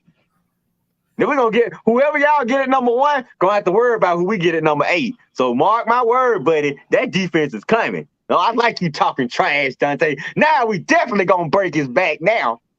He said Atlanta gonna draft Richardson. No, they ain't. Listen, if Atlanta, you better set up for y'all dummies draft them. No, I don't think they're gonna draft Richardson. That's for sure. Y'all won't see me for a couple of weeks if Atlanta go Richardson. Oh no, he said my bad.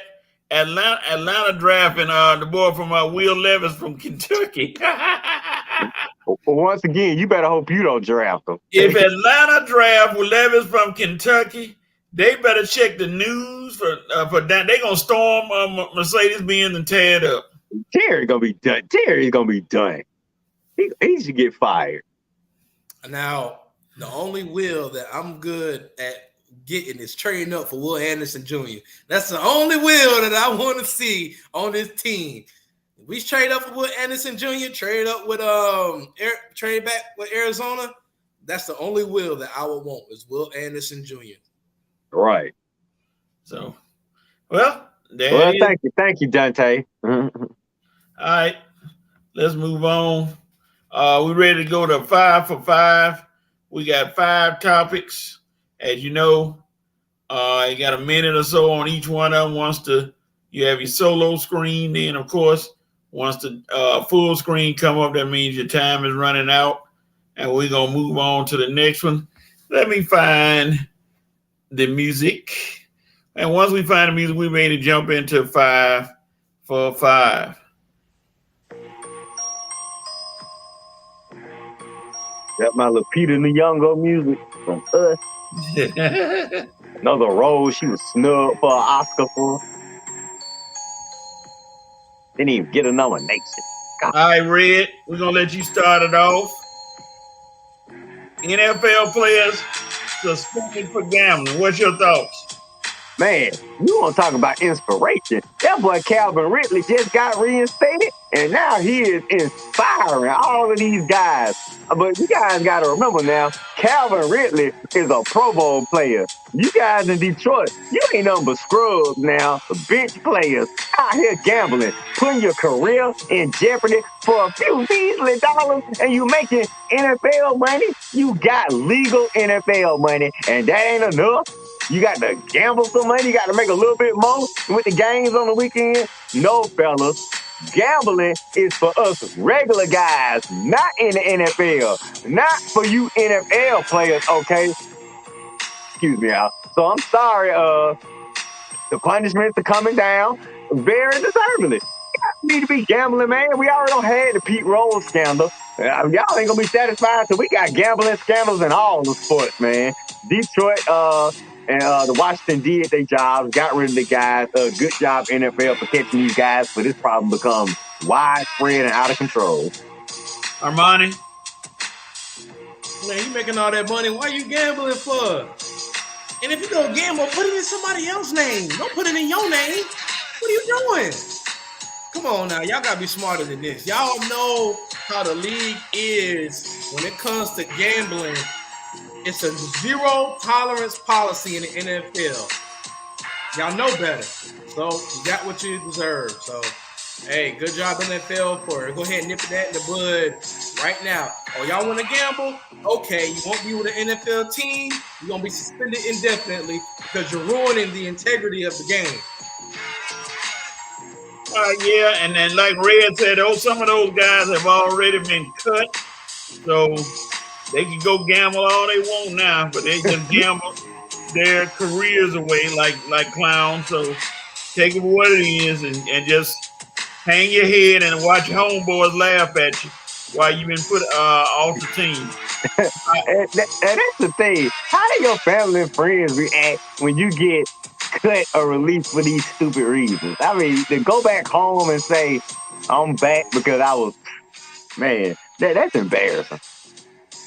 It is, and it's crazy, but hey, this is the society we live in. All right, next topic.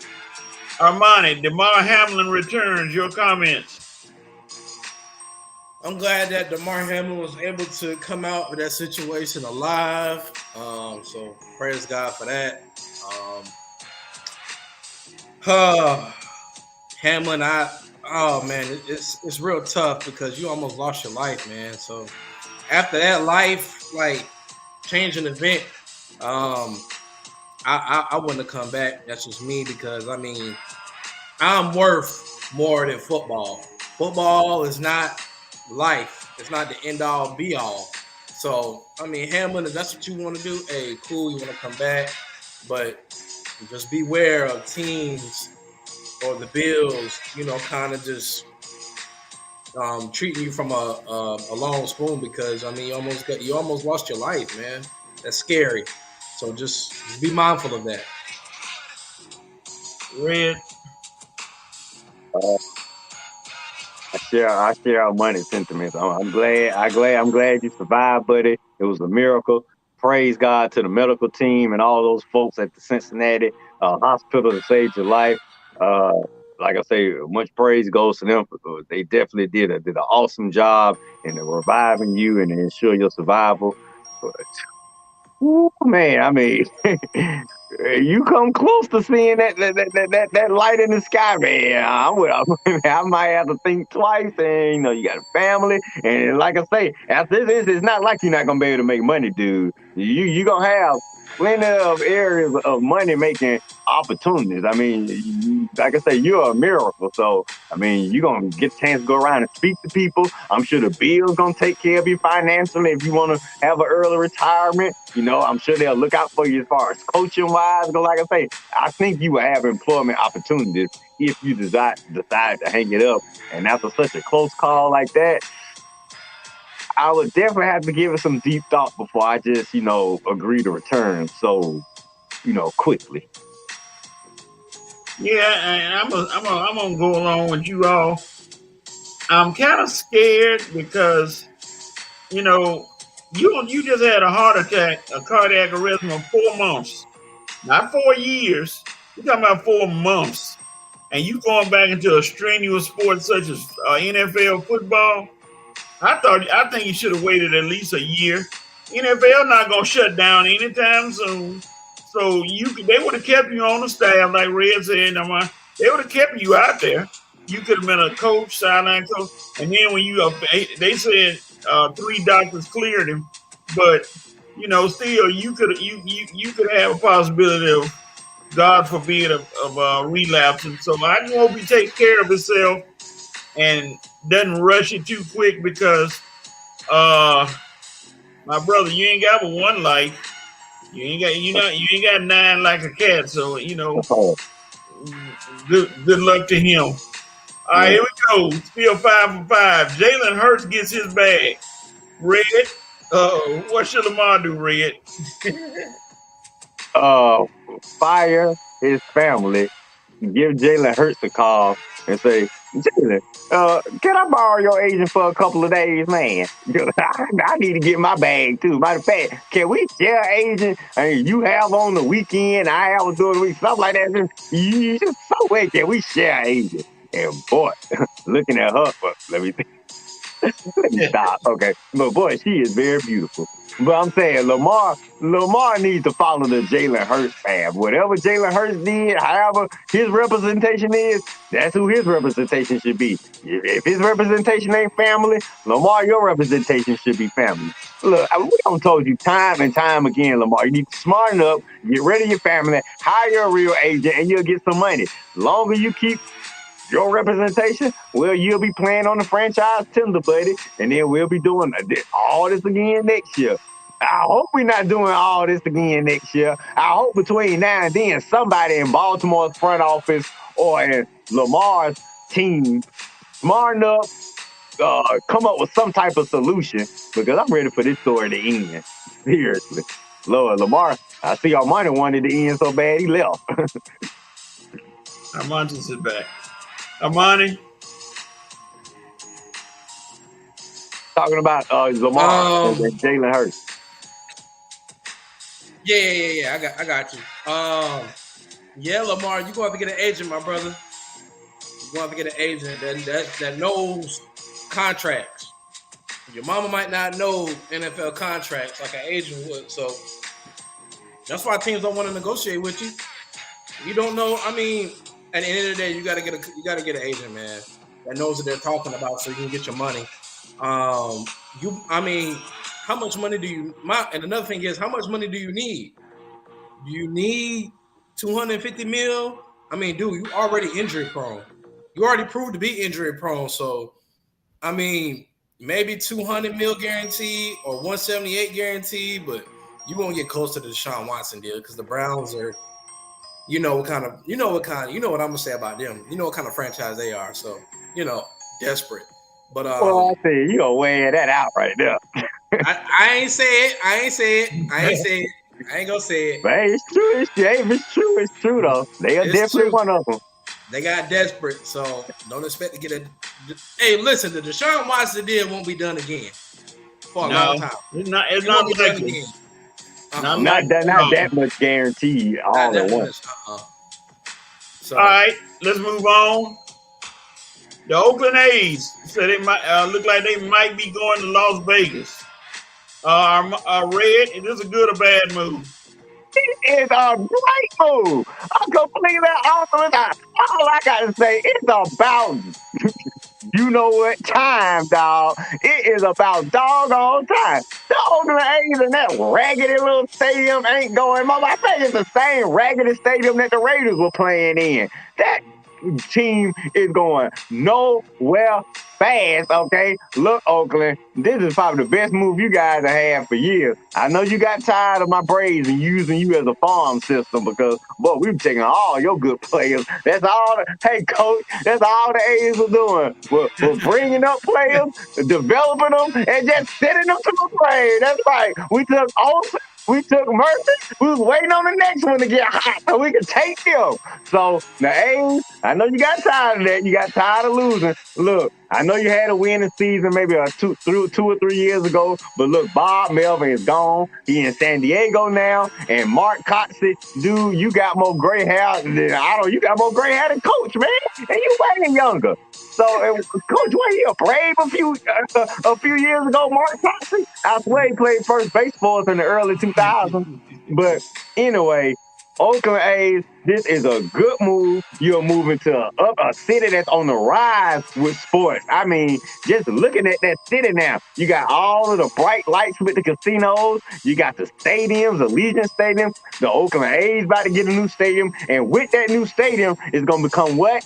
added revenue, Oakland. You can actually afford to spend some money and get some players and not keep bringing them up and developing them and then sending them away because you can't afford to keep nobody. So Billy Bean, I guess your money ball moving now is gonna have to be what? Big ball. You're gonna be from money ball to big balling because you moving to Vegas now, baby, and that's where the money is gonna be flowing. Man, I can't wait to see that new stadium. That is gonna be a nice stadium. Oakland A's finally doing something right. Everybody is leaving Oakland. I feel sorry for the city of Oakland, but they losing all these teams, and Vegas is gaining all these teams. But that was a good move, Oakland, because staying in Oakland, your team ain't nothing but trash right now. Armani? I have to agree with everything Red said because from a marketing standpoint, I mean, that's where you want to be. So, I mean, Oakland gives you the best chance to make some money, and then players don't want to go there. Nobody's screaming because they want to go to Oakland, but they'll definitely want to go to Vegas. So, Yep. Hey, I'm with Red. I'm a Red on this one. All right. Yeah. When you can't get but 9,000 people, under 10,000 people in your stadium to watch you play, it's time to go. It's time to go. They've obviously telling you that we not supporting you.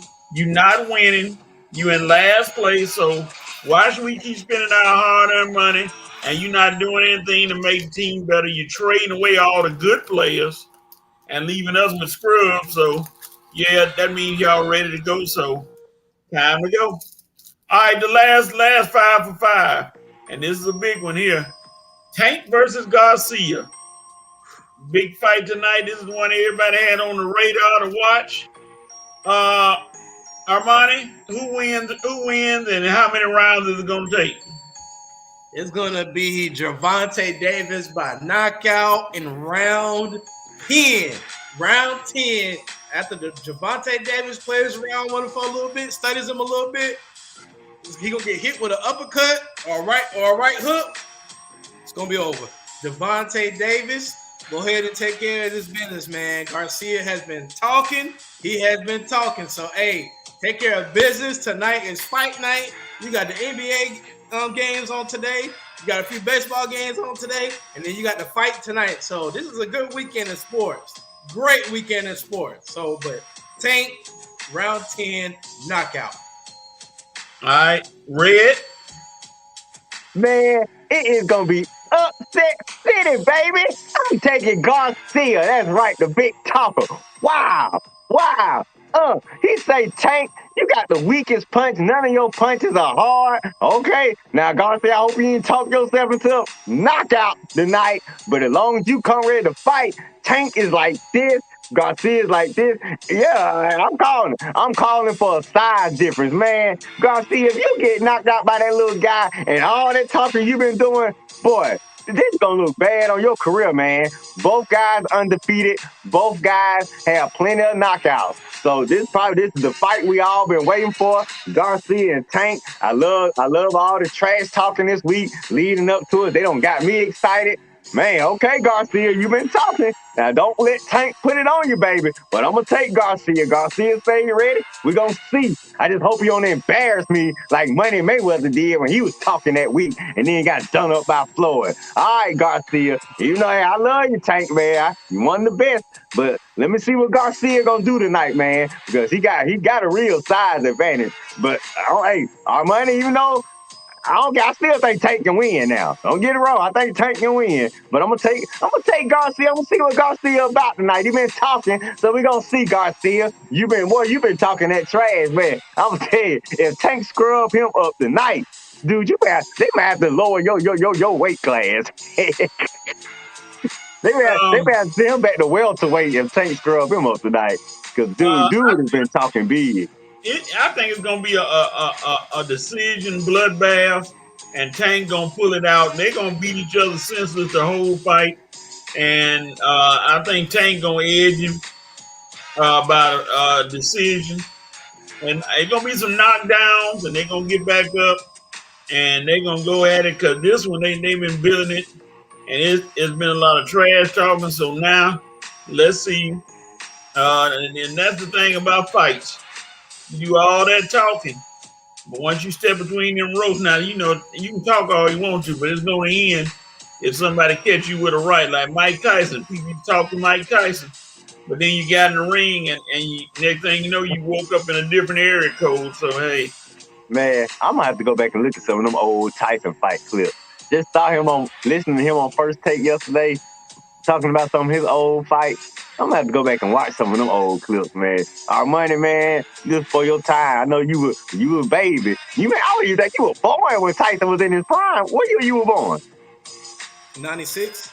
Okay, yeah. Man, Armani, to see Tyson in his prime, and I was just a kid. I mean, it would be in the rear view. Boom, boom, boom. It be over with. Boom, boom, boom. Already, man. No, you need to go back and look at some of them old Tyson clips, man.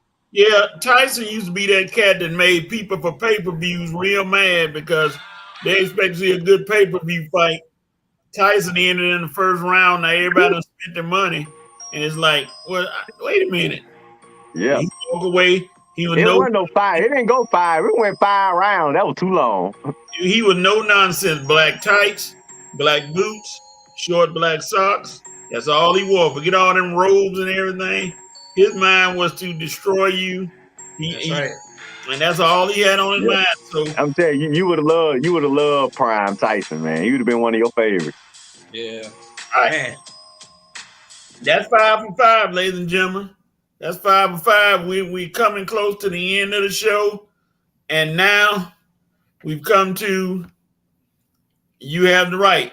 Who, what, or where has the right to do whatever.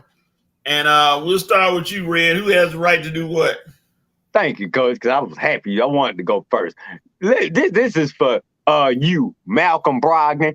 You have a right to shut up talking about you from Atlanta. You Marietta masquerader. You little, the way you talking about Atlanta fans this week. Malcolm Brogdon for the Celtics. You have a right to shut the you-know-what up. And I hope the Hawks shut you up yesterday. You ain't no Atlanta boy. You ain't at one of us, dog. So stop telling folks you from Atlanta. You are a Marietta masquerader, okay? Did I get that right? You still watching Mitchell? You tell your boy Malcolm Brogdon to shut it up because he ain't from Atlanta, okay? Talking about our Hawks fans. You saw what they did last night, and you ain't nowhere to be found. You ain't even in part of the lineup. So do me a favor, Malcolm. How about you get in the starting lineup before you start talking trash, okay, about Hawks fans, talking about you from Atlanta. Malcolm Brogdon for the Boston Celtics. You have a right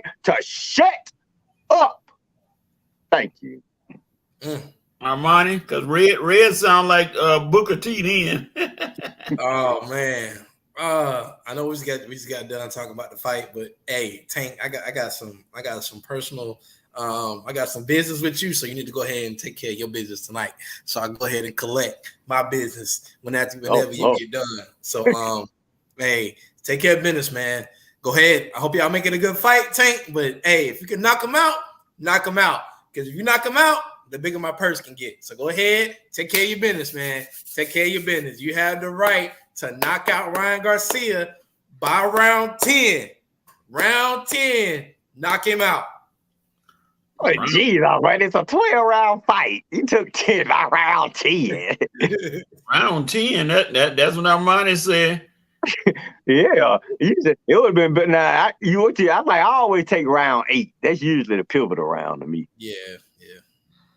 All right, Atlanta Hawks. Uh-oh. You have the right to take one of the biggest log jams in American history. If by chance you make it to Friday of next week, which is game 6. Thursday. Guess what's happening that same night? I can't wait for this. The Janet Jackson concert is supposed to be at State Farm. Wow. Now, if by chance the Hawks make it, they got to move the Janet Jackson concert to Friday at State Farm. Guess who playing Friday at Mercedes-Benz? Taylor Swift. Whoa. So If there's ever been a time to avoid downtown Atlanta, that will be the time because you got to use Uber, Lyft, taxi. Now, wait a minute. Are the Braves playing in town too next week? No, the Braves won't be here. Okay. But if the Hawks play Thursday, they're going to move that concert to Friday. So you got two concerts, Janet Jackson and Taylor Swift, right next door to each other at State Farm and Mercedes-Benz. There will be no need to drive your car down there because from what I heard, Taylor Swift fans have bought up every parking lot spot down there. That girl is huge. Armani, I do not know how huge that girl is. That girl is like Beyonce levels. Wow. So yeah, I mean Taylor Swift, Coach. I know, Coach. You heard how big that girl is. Yeah. I mean, I knew she was popular, but man, yeah, you're right. So Taylor Swift, I can believe it. It might be packed. Yeah, because that girl, and then we got all these. So like I said, the Hawks could cause a serious problem next Friday. We probably got more Taylor Swift fans than Hawk fans. Yeah, they have sold out Mercedes-Benz for months now. And then what kind of crowd is she getting? You got Janet coming to State Farm. That's a sold out crowd. So, like I said, don't make any plans to come downtown Friday. Stay at the house. If you live in Atlanta, Red Coach, y'all stay home. I don't go down there anyway. Well, yeah, I know the back streets, so I don't drive downtown. Yeah, you know the back streets. Yeah. Yeah, but that's gonna be a potential traffic nightmare. So you had the right, Hawks, to cause that potential traffic nightmare by winning and getting to a game 6 at State Farm because Janet gonna have to move because they not having Janet over the Hawks. So man, I wish the Braves was in town. That'd be a packed weekend. Taylor, Janet, Hawks, and the Braves. My God. I mean, all the highways would be jammed up. And you couldn't go north. Taylor gonna be at Mercedes-Benz. Yep. Boy, Arthur Blank making that bread, man. Man, just imagine what if I can anticipate the draft coming eventually getting here soon. Oh yeah. Because if it's in Kansas City now, eventually we're gonna get the draft. Yeah, Atlanta gonna get the draft. Yep. I'm just waiting on the BET Awards and the Oscars, baby. We're gonna get one of these big awards. Yeah, they're gonna we got too much space. Yeah, because they're gonna be like, hey, y'all got room in Mercedes-Benz to host these things. Do it. Oh, wait a minute. The Braves gonna be in town Thursday. Ooh. So, well, like I say, I stay in Southwest Atlanta, so I don't have to drive around those areas. So I just wanted everybody to know this. Hey, stay tuned. That's all I got to say. All right, that's all, y'all. Thank you for watching episode 279. Trying to imagine LA when Inglewood get that Clipper Stadium and how that could, because they already got SoFi out there. Now crypto is in downtown LA, so that's far from there. But man, that Inglewood traffic. Whew. The Clippers get that stadium. Oh my God, all them people that, and then plus you got crypto. But hey, that's gonna be happening. But anyway, that's it for this day. We had a good show. We will see you all next week. Yeah, next week, episode 280, we'll have our official stadium rankings. And we'll see what's going on. And we'll have the draft talk and NBA talk plus some more, I know for sure. So definitely NFL draft talk, NBA playoff talk, and hopefully my Braves will stop blowing leaves by then. Yeah, it'll be a full house next week, full show. So we'll holler at y'all later. Please. We expect the Rams to be here. All right, Rams, where you at, baby?